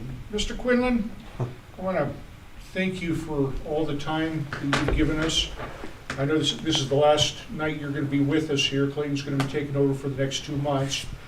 We need to continue to search for Mr. Quinlan's permanent replacement. Clayton is stepping up for the next couple of months, but he can't do it beyond the first of the year. So we have to continue to search for somebody to replace Mr. Quinlan as closely as we can. So I want to thank you for all the time that you've given us and all the effort. Yeah, it's been a Very pleasure much working with appreciated. everyone, so. You're a rock star. Is there anything you want to bring us up to speed on? No, I have nothing. You're off the hook, all right. All right. Committee reports. Style Committee, you have anything for us, Mr. Seebeck? No, I gotta send out an email to everybody on the list to get things going, but we're not in that much of a rush. No, you have another year. Yeah, well, we have at least till the next convention to get things organized, so at least it's straightened out for that. And then after that, the next bylaws and platform committee can figure out from there. Okay. Messaging Committee, Mr. Lamont. Just trying to start plugging the fundraiser for the billboard, so other than that, Okay, has a decision been made yet about what messages we're gonna focus on? I think we were figuring on doing something about my body, my choice, trying to incorporate kind of the anti-mandated vaccines and just kind of try and a good way to get out the libertarian message in a way that is all-encompassing. Okay, Ms. Harlows? Well, where I understand where we're at, and I kind of wanted to focus to see when we were going to make that decision, is we had narrowed down, I think well, I was asked to narrow down the list to what I thought were the top 5. I've got our Blip account set up. All we need to do is upload graphics. We're ready to go. So it seems maybe the messaging committee needs to get together, decide on how many they want to do, get some graphics done, and I can get them uploaded and going. Because I had the account set up. Who else is on the committee besides me and Josh, or who else is on there? I'm on it, but I've never been told about any of the meetings. Oh, I didn't know you Well, I don't were- think we've had like one meeting, and it was like a while ago. Yeah. I thought we had Hannah Goodwin and Mark Captain. Okay, so fun. Well, could you set up, though, the final one to determine which of the submissions we're going to use? And we can decide, what kind of graphics. If it's just simple words, I can do the graphics. But if we want something more than that, we're going to have to find someone who, actually. Could we just in the Discord chat pick one of these like 4 phrases, and We then could. like I could pretty quickly spin out a graphic, and Yeah. if it's like not good enough, it would probably cost like $20 to get like a decent graphic. Yeah. But we should get like this going. Yeah, I'd like to get it going. So I don't care even if it's in Discord, that's fine.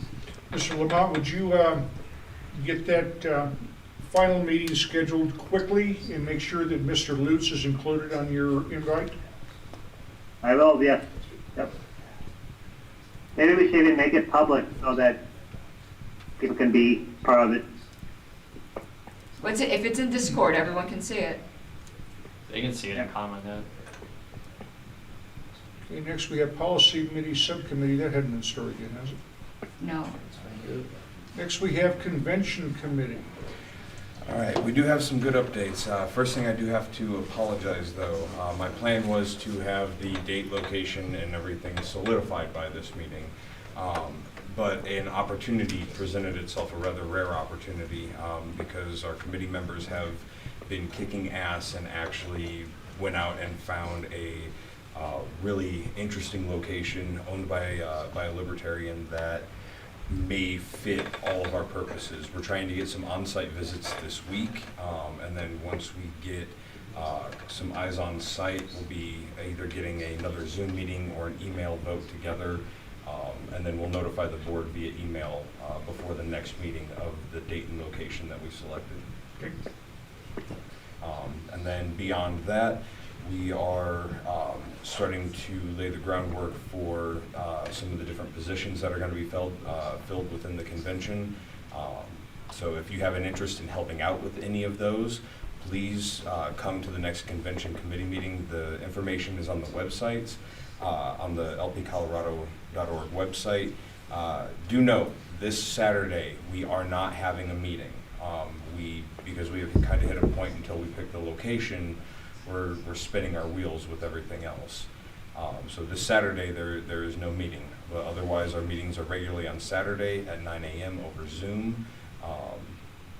And yeah, any specific questions about what's going on with convention?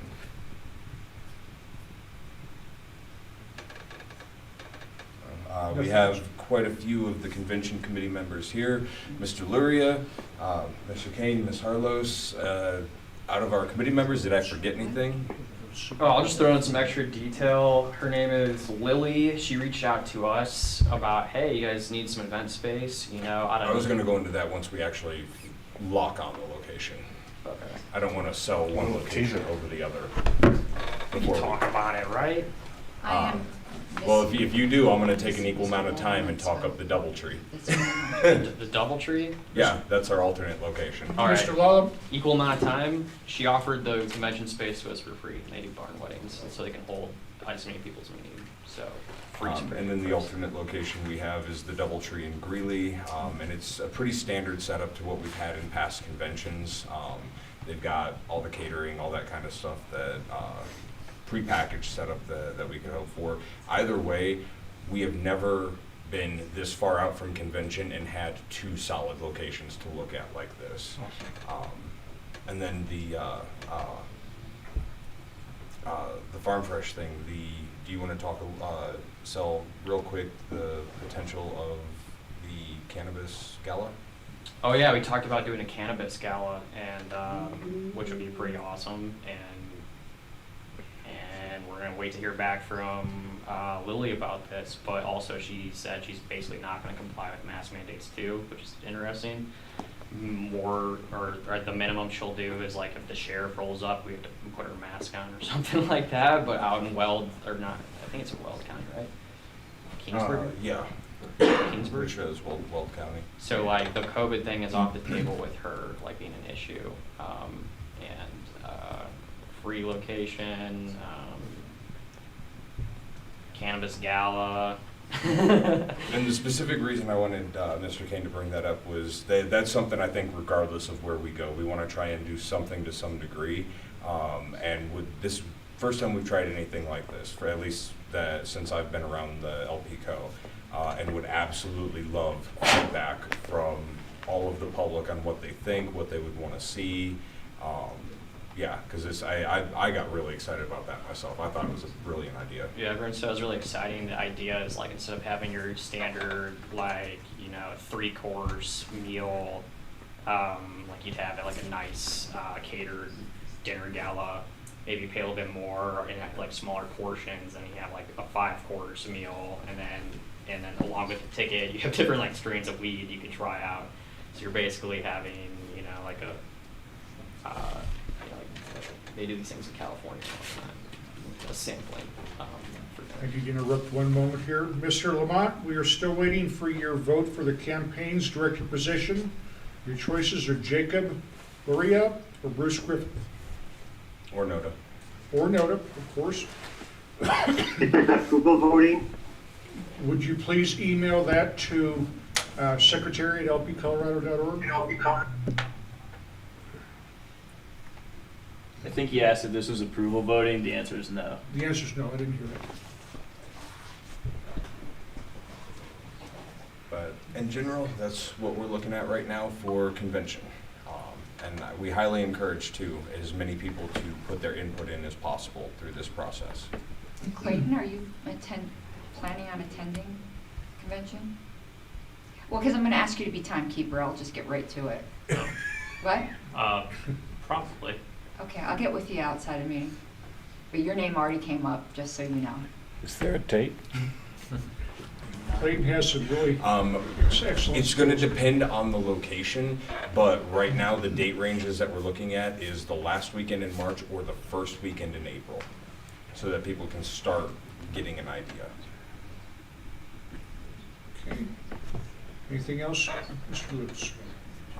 Not for convention, no. Any other questions of Mr. Lutz before we move on? Okay, the next couple items here we've already covered. We're back to unfinished business. Wrapper for the trailer. Guys, I'm gonna take this, withdraw the original motion on the trailer. Until we come up with the need to drag that thing around, I see no sense in spending $700 for a wrapper when it's covered by trees. And until we start dragging it around, I just don't see any need. The company that I settled on, they can put the wrapper on, create the wrapper, and install it in 2 days. So if we ever have that need again, we could always call that up very quickly. The number was $700, but I don't want to spend the money right now. I think it would be unnecessary, and frankly, if we don't ever use that trailer in that capacity, then we don't have to worry about paying to get it taken off. So let's just kind of put that in the back of our minds for now. Next item on the agenda here is discuss the phone banking national memberships. It looks like we've Yeah. already done that. Merchandise store adoption. Mr. Kane, this was something that you brought to the table, wasn't it? Yeah, we talked about this last meeting. Daniel reached out to, what was their title again? The Secretary of State? He didn't give a title. His name was Garrett, though. Garrett, and he basically, the gist of it, correct me anywhere if I'm wrong, is that there's no law that really covers this. He hasn't seen it before. Let me get the refresher. Okay. It can't, do you want to give? Yeah, I can. Yeah. So what I gathered from the Secretary of State's office is that the specific thing of partnering up with Teesprings and artists and like that, there's nothing preventing us from doing that. However, the caveat is we need to be sure that we are doing all of the tracking.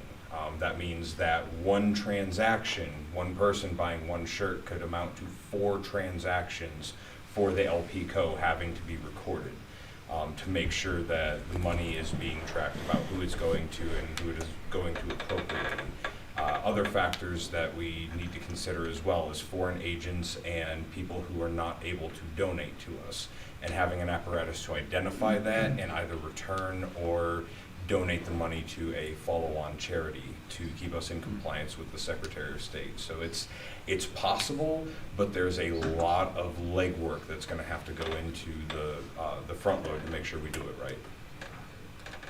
Okay, so one of my understandings was if we can't identify, like get all the information, lawyer stuff, they're going to treat it like a donation, right? So if we can't get their information, we can't accept that money, right? But we do have into the end of the fiscal year to donate that money. So there is like a release valve, basically. So we could still take all these payments, and then if we can't figure out for sure, prove who these people are, we just have to donate it all at the end of the year, basically. So there is that release valve there. As far as getting all that information from people up front, it depends on who you're going with. If you're going with Teespring, which has like the best quality, you can't get all that information up front, so you'd have to follow up with these people, otherwise those donations, you'd have to lose them at the end of the year. There is other options with like Shopify, where they do have these sort of plugins that you can get all that information up front. And then the other thing they didn't know about was, was this count as one transaction or multiple transactions if you're giving a cut to the artist or like split or a fee to the artist, and there's just no law for that. So I think we should do it because it's a great revenue potential. It's not going to bone us because at the end of the year if we can't figure out who this person is, we can just donate it.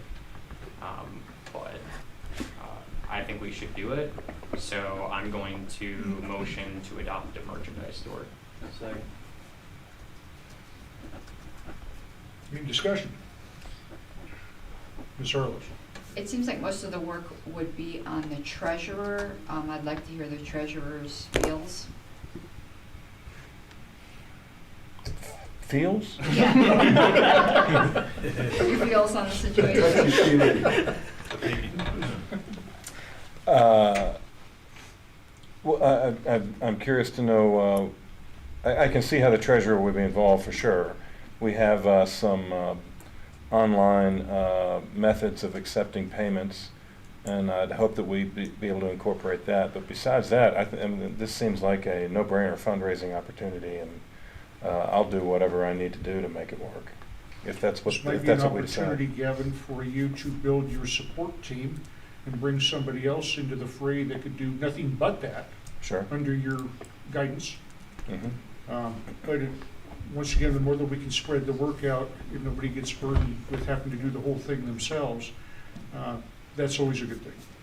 Yes, sir. That's an excellent point. And then But would again, just- I want to make sure this isn't going to be my responsibility. No, no, Okay. I'll take this on fine because. And I'm I already happy to know- help. I'm not absolving my, responsibility. I see here. how it's gonna work, and I see how it's gonna work. There's 2 extra steps, there might be 4 if they really wanna bend us over, but it doesn't exist yet, so like, is that a possibility? Yes, but, we should go for it.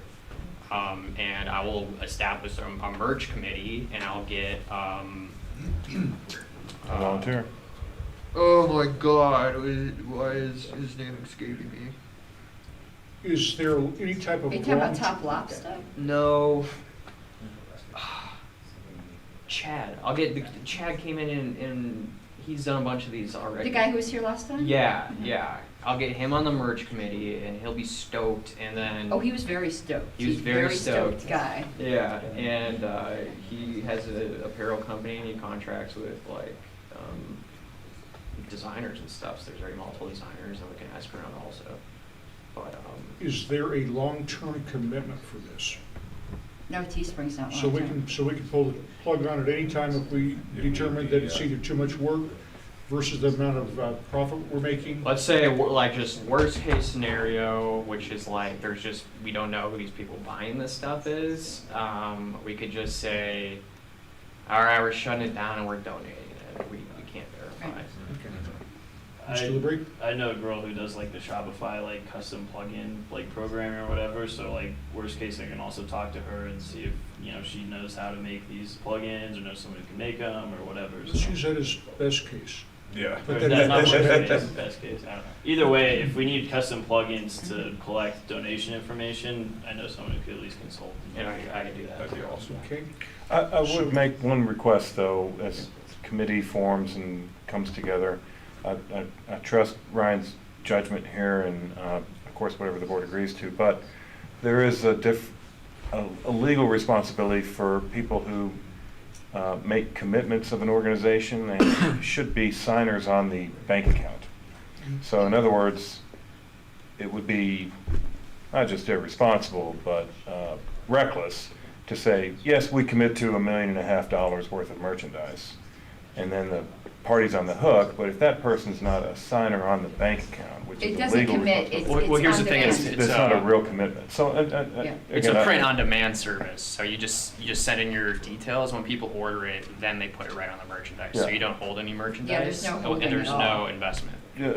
Understood, but if there's something that looks like a 3-year commitment, or, some sort of, if there's anything requiring a financial commitment, just make sure that I'm looped in so we can review it at the board level. And I'll make sure to avoid or minimize those commitments. And if there is any commitment of any dollar level, then of course we'll review it at the board. But I'm familiar with the model, and I don't anticipate that sort of stuff in any way, so. Okay. Any further discussion? I just wanted to, if I may, throw out there to, for anyone that may be a little uneasy, because I was particularly uneasy about the potential potholes in this that we could trip on. But the Secretary of State's office is willing to, they're kind of excited about this in a weird way, that someone is trying something new, because it's giving them the chance to kind of stretch their legs and use their analytical muscles. So they're willing to actually Put work those with bureaucratic muscles. Yeah. Atrophy. Put those atrophy bureaucrat muscles. It's a contradiction in terms. I know Stay focused, it's guys, the we're running weirdest out thing, of time. but no, they're willing to work with us to make sure that we don't step on our own crank. So we've got a lot of people looking out for us here. Are we ready to bring this to a vote? Yes. Is there any objection? Hearing none, that passes. Let's make it work. Next item we have, and you're going to take the reins on this one, Ryan, and get it running? Yes, and I'm gonna establish a committee for it, but they'll be on me. Okay. Next we have Torch News adoption. I believe that was also Mr. Keynes. In very similar matters, or very similar legal and financial model we're kind of working out here. It's just not ready to go yet, but it's looking pretty promising, and I've talked to Scott about it. He's super excited. We're gonna bring this at the next board meeting with a little demo. So we're just gonna move on to the next thing. Would you move that to unfinished business for next Mhm. month, please? Thank you. All right, Microsoft Dynamics CRM trial, whose is that? Mine. Well, you're on a roll right now. All right, go ahead, Mr. King. Yeah, so just communicating with Reese and, just seeing like, the data quality we have going on. Like a lot of the stuff we have in our CRM isn't reliable. We had to reach out to National and get like a raw data dump.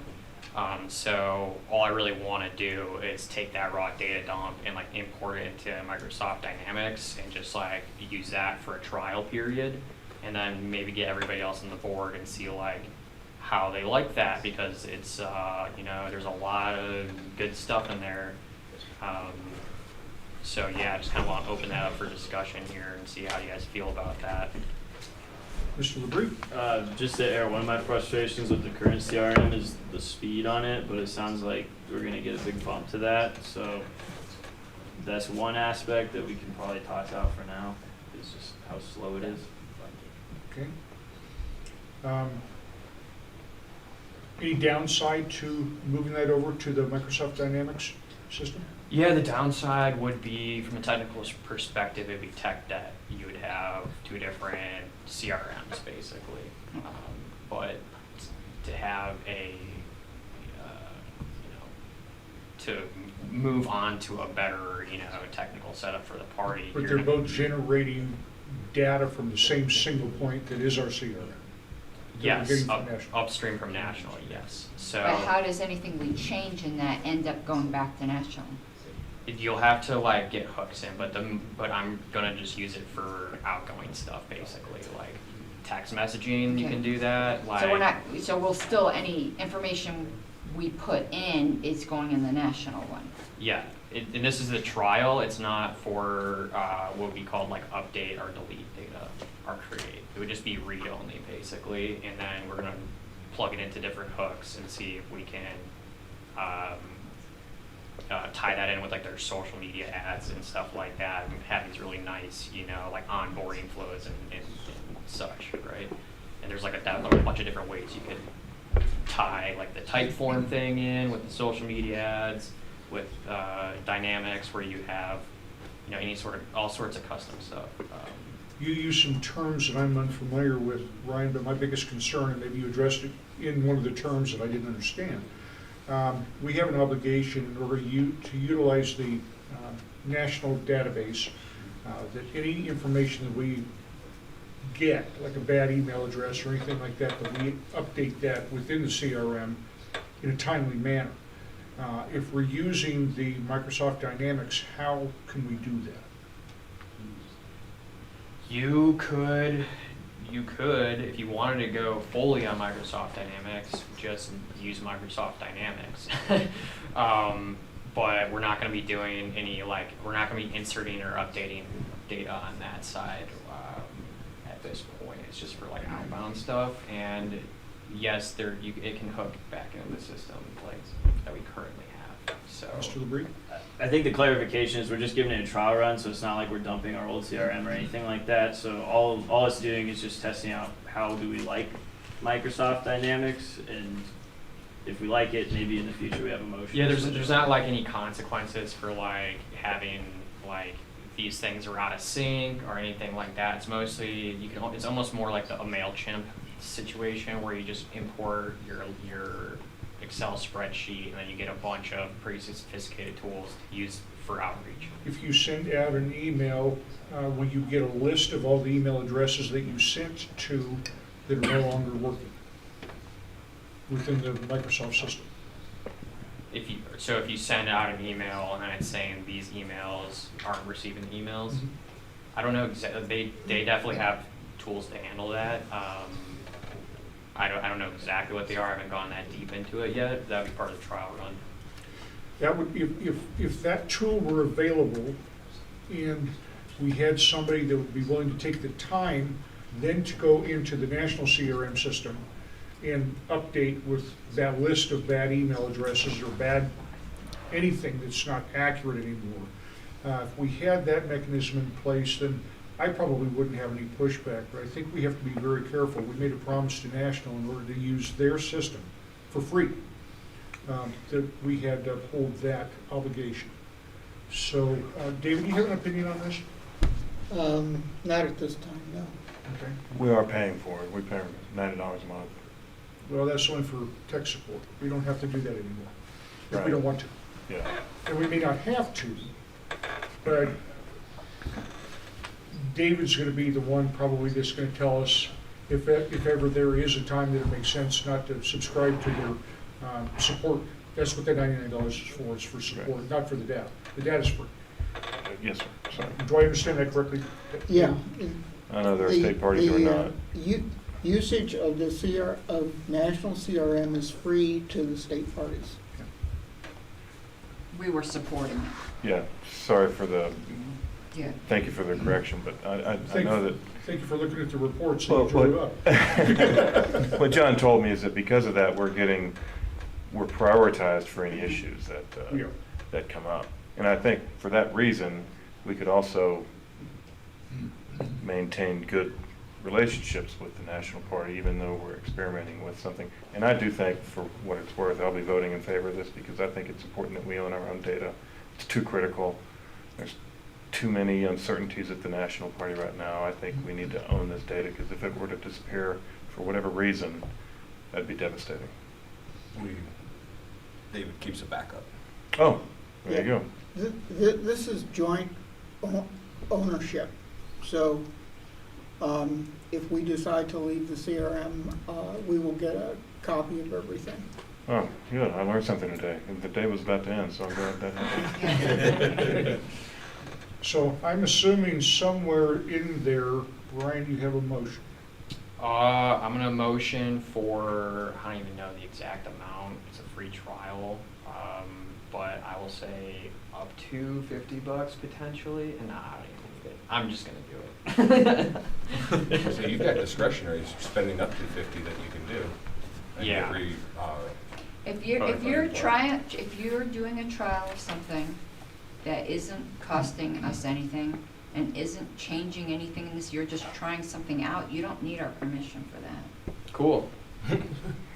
That's my opinion. I mean, I would agree with you. you're not changing anything, you're Frankly, I trying think that something out. we can be pissing in the wind on this one all night. I don't have an issue with either. I really don't. Cool. Well, one thing I will say is there's a huge potential here, and I'm definitely have the mindset to be really hooking into this because there's a lot of powerful stuff like text messaging our people.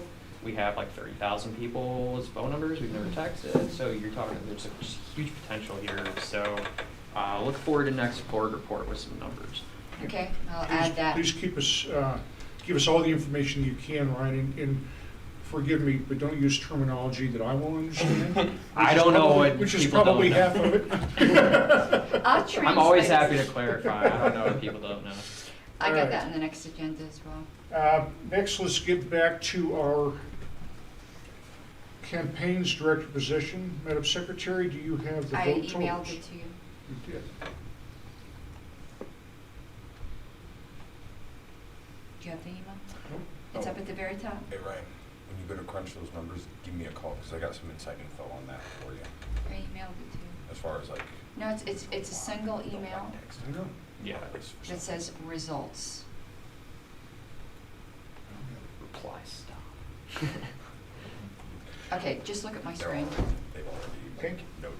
Don't text me. We have the votes compiled right now, and Mr. Luria, you have been elected to the campaigns director position for the LP Colorado. Thank you. I want to thank Bruce for coming all the way down here.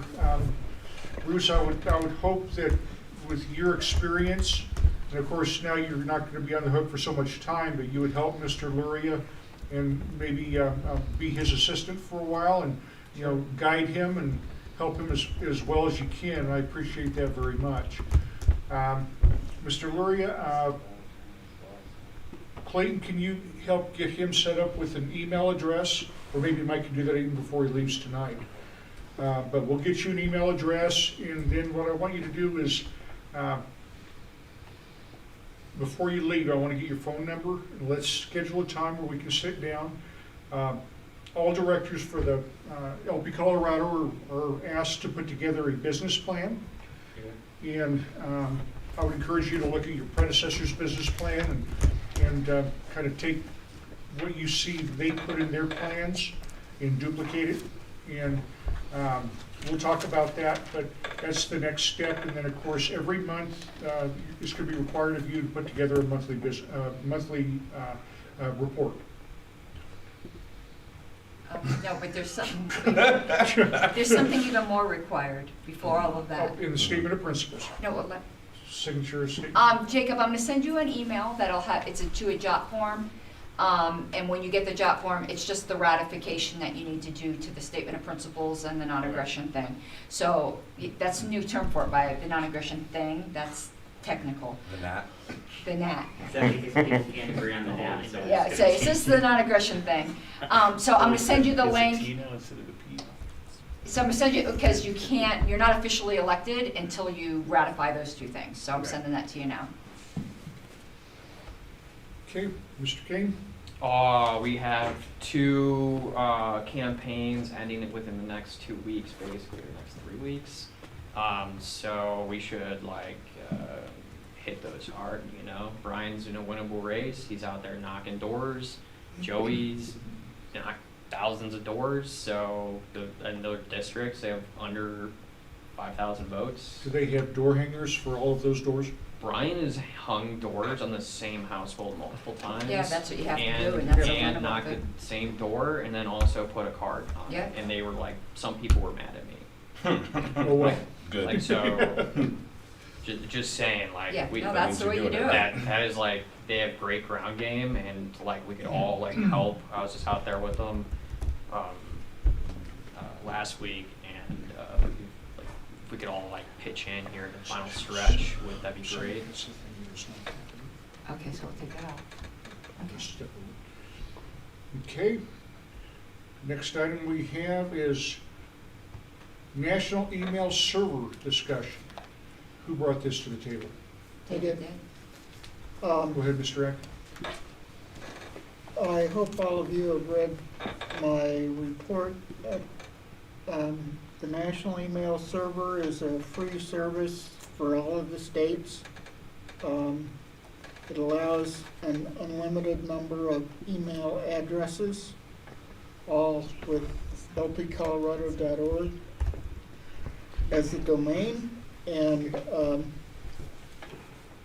it integrates with CiviCRM, so that will make it easy for users to send email from the CRM. I'm going to throw it open to questions now, and I'll try and answer as best as I can. I'm just trying to get some feedback about what your preferences are. I'm going to interrupt one moment here. Jacob, you are now a board member. You ratified the statement of principles. We'd like you to come up and sit at the table with us.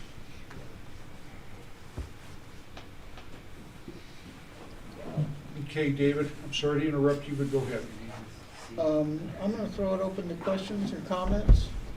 David, what's it hosted on? Is it like Google or could someone just like sign in on their phone and like have it in like their Google email? I think so. I don't know what exactly the platform is. It will be moving to the new server probably here in the next month or two. So there's that. What it will mean is we'll get rid of our Google email. We'll still have the folders and the Drive and the calendar on Google, but we won't have the email there. I think, whoa. I think we're talking about 2 different things here, aren't we? The national email, okay, I thought this is talking about Bruce Griffith's thing. Well, okay, Bruce did or does host a server for email addresses for candidates, and that could be incorporated into the national email server. So we wouldn't have 2 places to go. There wouldn't be a cost to it. Mr. Griffith, would you like to speak to this? Well, yeah, just simply, it's only a domain, David. It's not there's no server behind it. Okay. So it just because it's a domain, it just redirects. Okay, I'm completely lost. I'm not in favor of giving up. Okay, let me just give a little history here. We don't pay for our we got grandfathered in on our Google Suite, where like a lot of people for what we have now at Google pay a shit ton of money and we get it for free. Remember when we almost lost it that time and we freaked out? I don't see any benefit to transferring our email addresses over to national.Hat's the benefit of it? Okay, it's my understanding that we have a limited number of email addresses that we can use with Google Suite. That is true. There is a limit of 50, but we only use like 32 right now. And there's old ones we could ditch out of there. And then we get unlimited groups too. So. Yeah, I just don't see a benefit to Well, getting rid of something that most people are freaking out that we don't, that we got grandfathered in on. Do we know like how much it would cost to have like 100 emails? It can't be that much more on Google. On Google, no. They're gonna make you upgrade to a business license, which Yeah. is like $12 a user a month. Yeah, we don't pay we don't pay anything right now. Right. We have input from It's free. Mr. Griffith again. So we actually have 75, I think, plus email addresses on libertariancandidate.org. Those all just redirect to a former, at this point, former candidate's email address. That's the way I set it up for the last campaign season, so that every candidate would have an email address. And so I'd recommend the same approach, but somehow or other, you need something that provides an email address for every race. I'm lost. I'm completely lost here. These are two totally different subjects as far as I'm concerned. You're talking about something that somebody has arranged, and other you're talking about official email addresses with national. And I could just tell you, I don't really think it's a good idea to have, because I saw the whole discussion where, okay, well then we could start providing email addresses to the county affiliates, but they end up being this weird ass email address that's still at lpcolorado.org.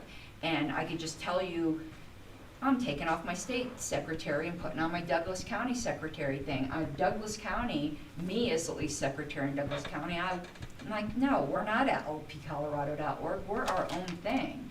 And I don't like the whole idea of really, it's putting the affiliates like really under the thumb of the state party, and the state party at the mercy of the national party, which is a dumpster fire right now. And we're not paying for our emails now. So what's the benefit of giving up this very sweet deal that we got grandfathered in? Not that we'd have to give it up. I mean, we could always reinstate it. But I don't see any benefit to going to national. We don't have if this ain't broke, don't fix it. Yeah, I don't think that's in conflict with what Bruce was saying. Well, that's a totally different subject. I want to put the Bruce thing aside right now, because that's different to going to national, to let a national email server do our Colorado emails. Why? In order to give the counties, is the only benefit I see is that we could give the county affiliates emails. But I can't see our counties being too wild about being that weird email address that's still at lpcolorado.org, because they're not LP Colorado, they're LP Douglas County, they're LP Delta County or whatever. And you know how I am with national, that the state party needs to fiercely guard its autonomy. I carry that all the way down to the counties. Because I've seen this state board be a frickin' dumpster fire when Douglas County didn't want anything to do with the state board. As we are out of time, do we have a motion to extend for 10 minutes? That should be enough to finish our business tonight. I move to extend for 10 minutes. Second. Objections? Okay, go ahead and finish your thought. Well, that's it. I don't want to go to the national email server. Okay. Mr. LeBrie? So just for my own sanity here, so basically the thing is we only have 18 more email addresses. The problem is that we might want to assign some of these email addresses out and run out.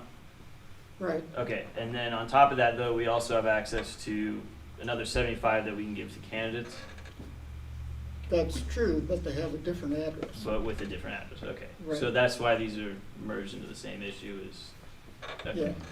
I think I'm caught up then. We could have addresses for all of our candidates, for all of our county affiliates. But it would all be at lpcolorado.org. Right. Okay, you have a candidate that goes off the reservation. Okay, that's not politically correct now. I'm old. Whatever, that's not a happy camper anymore. You know what I'm trying to say. Yeah, don't cancel me, bro. We wouldn't notice. But I'm just not so crazy about having all these at LP Colorado addresses floating around. I see a huge benefit in like getting a campaign, like a big branding package, just if they want it and they can have their email and stuff. But I think like we're just not at that point to cross that bridge, and we just don't. It's not clear, you know. But I mean, listen, we're all worried about owning our own data, and we want to give our email addresses to national. That just seems absolutely insane to me. Okay, what if we had a weird Delaware situation or New Hampshire situation? Not only have we lost our data, we have lost our fucking email addresses. That just, no. When National Party gets its shit together, maybe, but right now, this just sounds absolutely insane to me. And I am the former secretary in exile, or whatever the hell I am, of the National Party, and I'm telling you, don't trust them. David, is there anything else that we're missing here besides additional email addresses? Are there any other benefits that haven't been discussed? Well, it's free. It's free now. Yeah. You're singing my song. Go ahead. I can set up an email server for a candidate, so it costs nothing. I mean, it's The data is something that, I'm sorry, I keep interrupting it. You can call me out of order if you'd like, but. out of order. Just a moment, I'm going to recognize Mr. Griffith. He's had his hand up for a while. Go ahead, Mr. Griffith. So I would suggest to someone on the board to raise two motions. The first motion being to move the existing email addresses to national, which I think I agree with Karen Ann that I would say I would hope you would vote down.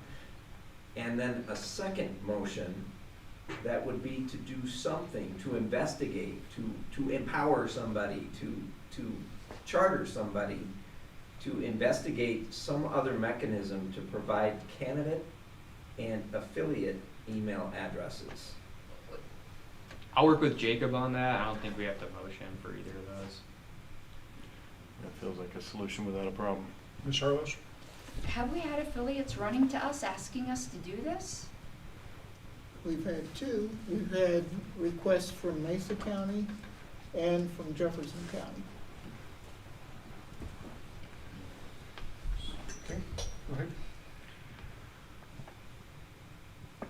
I don't think they should go to national at all, but I definitely Okay, understand. so I'll like, make we a should be motion. able to- I have out of two time, so- motions. I have, Go ahead. You have The 4 fir- minutes left. okay, for the national email server discussion, is somebody are you requesting us to move to do that? We don't have to. I would like to move in that direction, but I'm. Does somebody want to make that motion to move to the national email server? I'm going to follow Bruce's advice. Thank you for that, and move that we move to the national email server. And I'm going to object to consideration of the question. Wait and see if it even gets a No, second. no, well, if somebody second it, that's okay, fine. I'm just telling you what I'm going to do the minute it gets seconded. Do we have a second on that? There you go. Do we have a second? Oh, damn, You we're had- gonna have to do some work here. We'll look into You had a it. second motion you wanted to make? The second motion is to move to postpone to next meeting, a discussion of a plan to offer email addresses to our candidates. Friendly amendment and affiliates? Well, there's no friendly amendments, but, Only hostile. Hostile amendment. No, I'm not accepting it, and I'll say why, like if someone moves about affiliates. I don't think we should be involved with affiliate emails. That just stinks too much to me of us getting our fingers way too deep into affiliates. So the motion is just to postpone this till next? The candidate only. Okay, second that. any discussion on that? Any objection to that? Hearing none, that will be placed in our unfinished business for next month. That'll be placed in general orders, thank you. Next item on our agenda is not on the table anymore, so the last section here is the bylaws. Section 3.8 state, the secretary shall maintain a party calendar of all deadlines required by these bylaws, and the secretary of state shall post these dates within 60 days of their deadlines in accordance with the state party standing rules and special rules of order. There's no mention of this in the standing rules. So there's a proposal on the table to add the following section. And Ms. Harlos, this was yours. No, it wasn't, it was Mr. Akins. This is also Mr. Akins? Okay. To add the following section, calendar deadlines. The agenda shall contain an item for calendar deadlines maintained by the secretary. Mr. Lutz? When it says add a section, is this talking about adding a section to the standing rules? Yes. Okay, just wanted to clarify. Well, it would actually, yeah, So it'd be the special rules of order. I'm going to actually. assume a motion there. Do we have a second to change the language? There's no changing, this is adding to the special. Adding to. No second? I'm going to second it just for the purpose that I'm going to do a substitute. I don't think this is a bad idea, I just don't like this language. Okay, are we out again? Move to extend by 5 minutes. Better do 10. Move to extend by 10 minutes. Do you have a second? Second. Any objection? Extend for another 10 minutes. So right now we have a motion on the table. We did get a second. Any further discussion? Ms. Harlows? I move a substitute motion to instead add the following section. The secretary's monthly report shall contain the secretary's monthly report shall contain a section reporting on the calendar deadlines as required by the bylaws. Because I'm already doing that. We have a second on that Seconded. amendment. You have any discussion on it? All we are voting on at this point, guys, excuse me, go ahead, Kevin. Discussion, but go ahead and clarify. All we're voting on at this point is the amendment to the motion It's not an amendment, it's a substitute. for substitution. Would you read that again? Oh, great. Thank you. It said the secretary's monthly report shall contain an item reporting the calendar deadlines as required by the bylaws.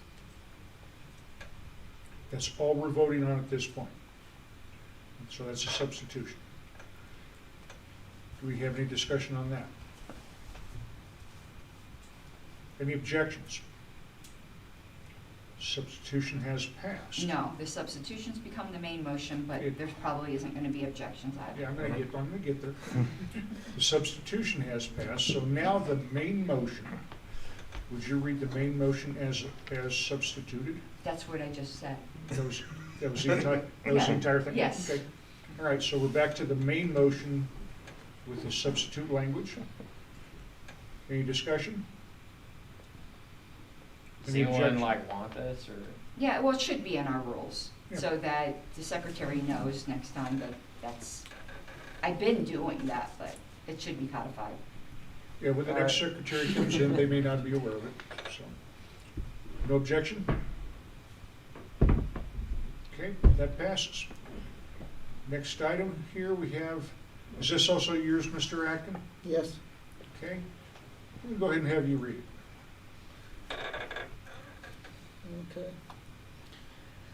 Agenda items submitted after the Wednesday deadline and before the board meeting must either, 1, not be added to the agenda until the board meeting, or 2, approved by the chairman. The agenda section will then read, agenda resolved on 2016-0808. Agenda items other than those in a report for a regular board meeting may be submitted to the chair or the records director before the Wednesday preceding the board meeting. The agenda shall be emailed to the board on the Wednesday preceding the board meeting and shall be published by the communications director through the party website by the communications director for viewing by the membership. And the board shall consider the agenda for adoption as the first order of business. Agenda items submitted after the Wednesday deadline and before the board meeting must either, 1, not be added to the agenda until a board meeting, or 2, approved by the chairman. David, I'm going to let you speak to that first. Is there did somebody move this? I'll take that as a, He can't move things. that's right, he can't. Thank you for the correction. Anybody like to make a motion to move this? I will. Mr. I'm Lewis? not going to read it out, but Do I we have will. do we have a second? Second. Okay. Now, Mr. Atkin, would you like to speak to this? There's this gray area between Wednesday and the board meeting where items get submitted and nobody knows what's happening, and I'd like to close that loophole so that there's a clear process for dealing with these items. Ms. Arliss? I would like to move to postpone this item, to postpone it to an email ballot. In reading this out loud, the whole thing's a mess, I think, and very convoluted. So I would like to simplify the language. I will include what you have, but this is just a hot mess. Yeah. So I'd like to submit new language for this section and do it by email vote. It'll be much shorter than this. So I'd like to. Can I make just a suggestion since you're going to rewrite it? Go ahead, Dana. What if we had like a small grace period window till Friday? You know, like between Wednesday and Friday, and after Friday, you definitely have to go through the chair or whatever. Mr. Lutz? I would counter that the grace period is from the end of the last meeting to that Wednesday, that we don't need to extend it to Friday. It's traditionally been Wednesday to get all the reports and everything in. I don't see any reason to try and extend it any further than that. Okay. I don't know, I think we just might have a better, because we seem to have a problem getting them all in. I'm trying to, and I know that it's a struggle for David and everyone involved. I don't know, I'm just trying to make it work a little better, that's all. Ms. Arliss? If the chair doesn't mind, I'd like to make a point of clarification to Ms. Goodman.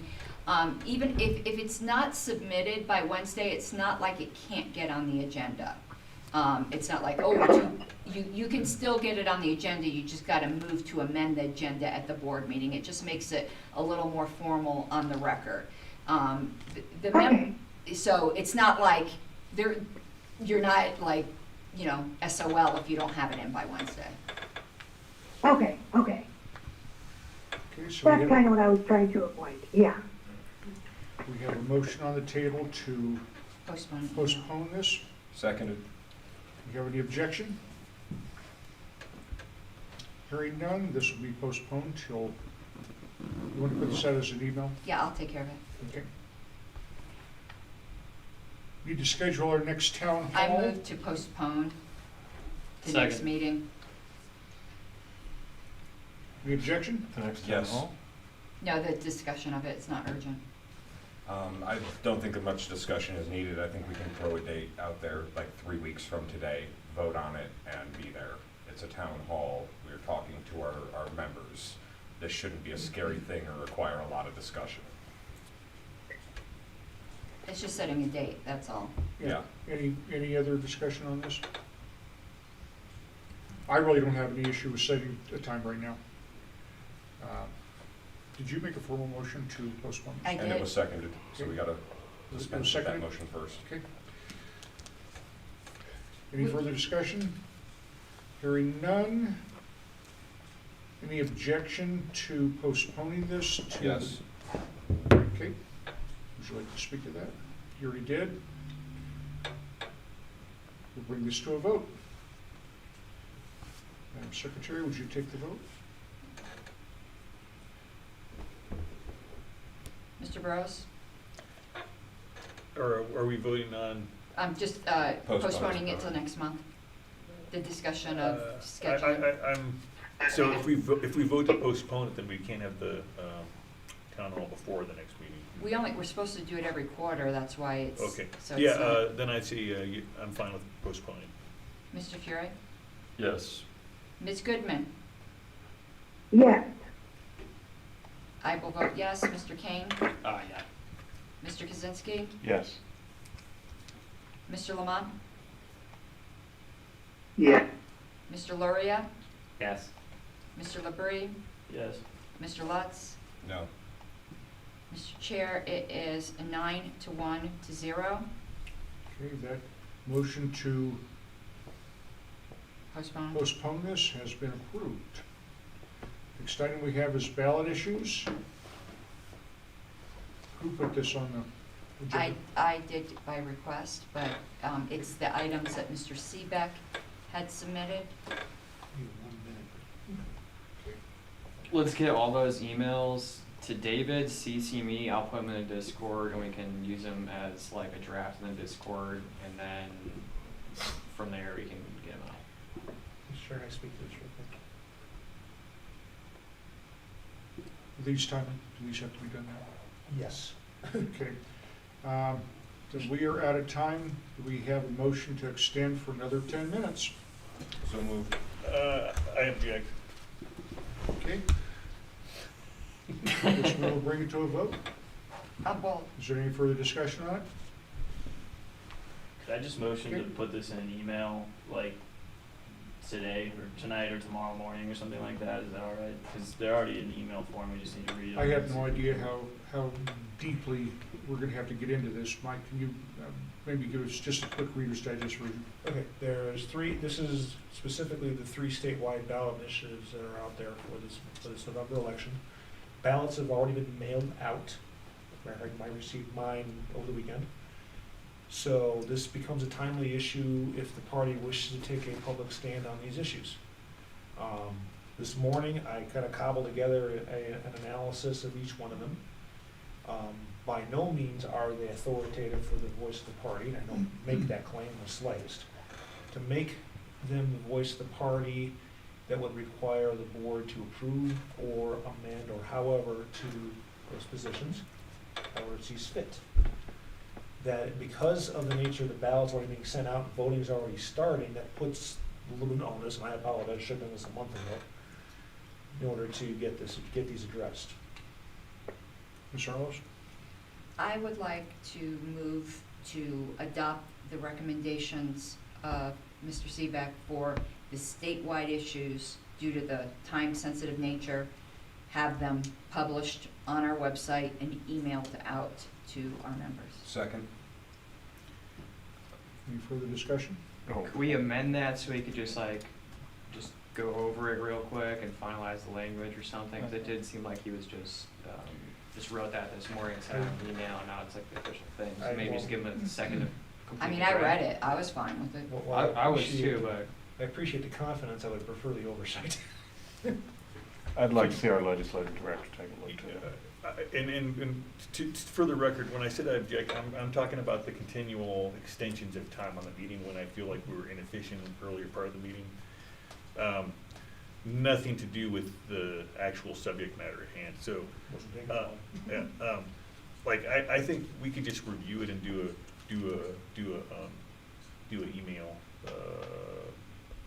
vote on it maybe after Okay, because of the timeliness on this, if we were to do that, I think we have to put this in with a very, very short fuse, which would be unusual for an email vote. The problem with an email vote, you can't amend. It is what it is in an email What vote. were the, it was, yes, what was the pattern of votes on the three issues? My recommendations were, this is why I stayed in the was no on 78, no on 119, and yes on 120. I think it's a no-brainer.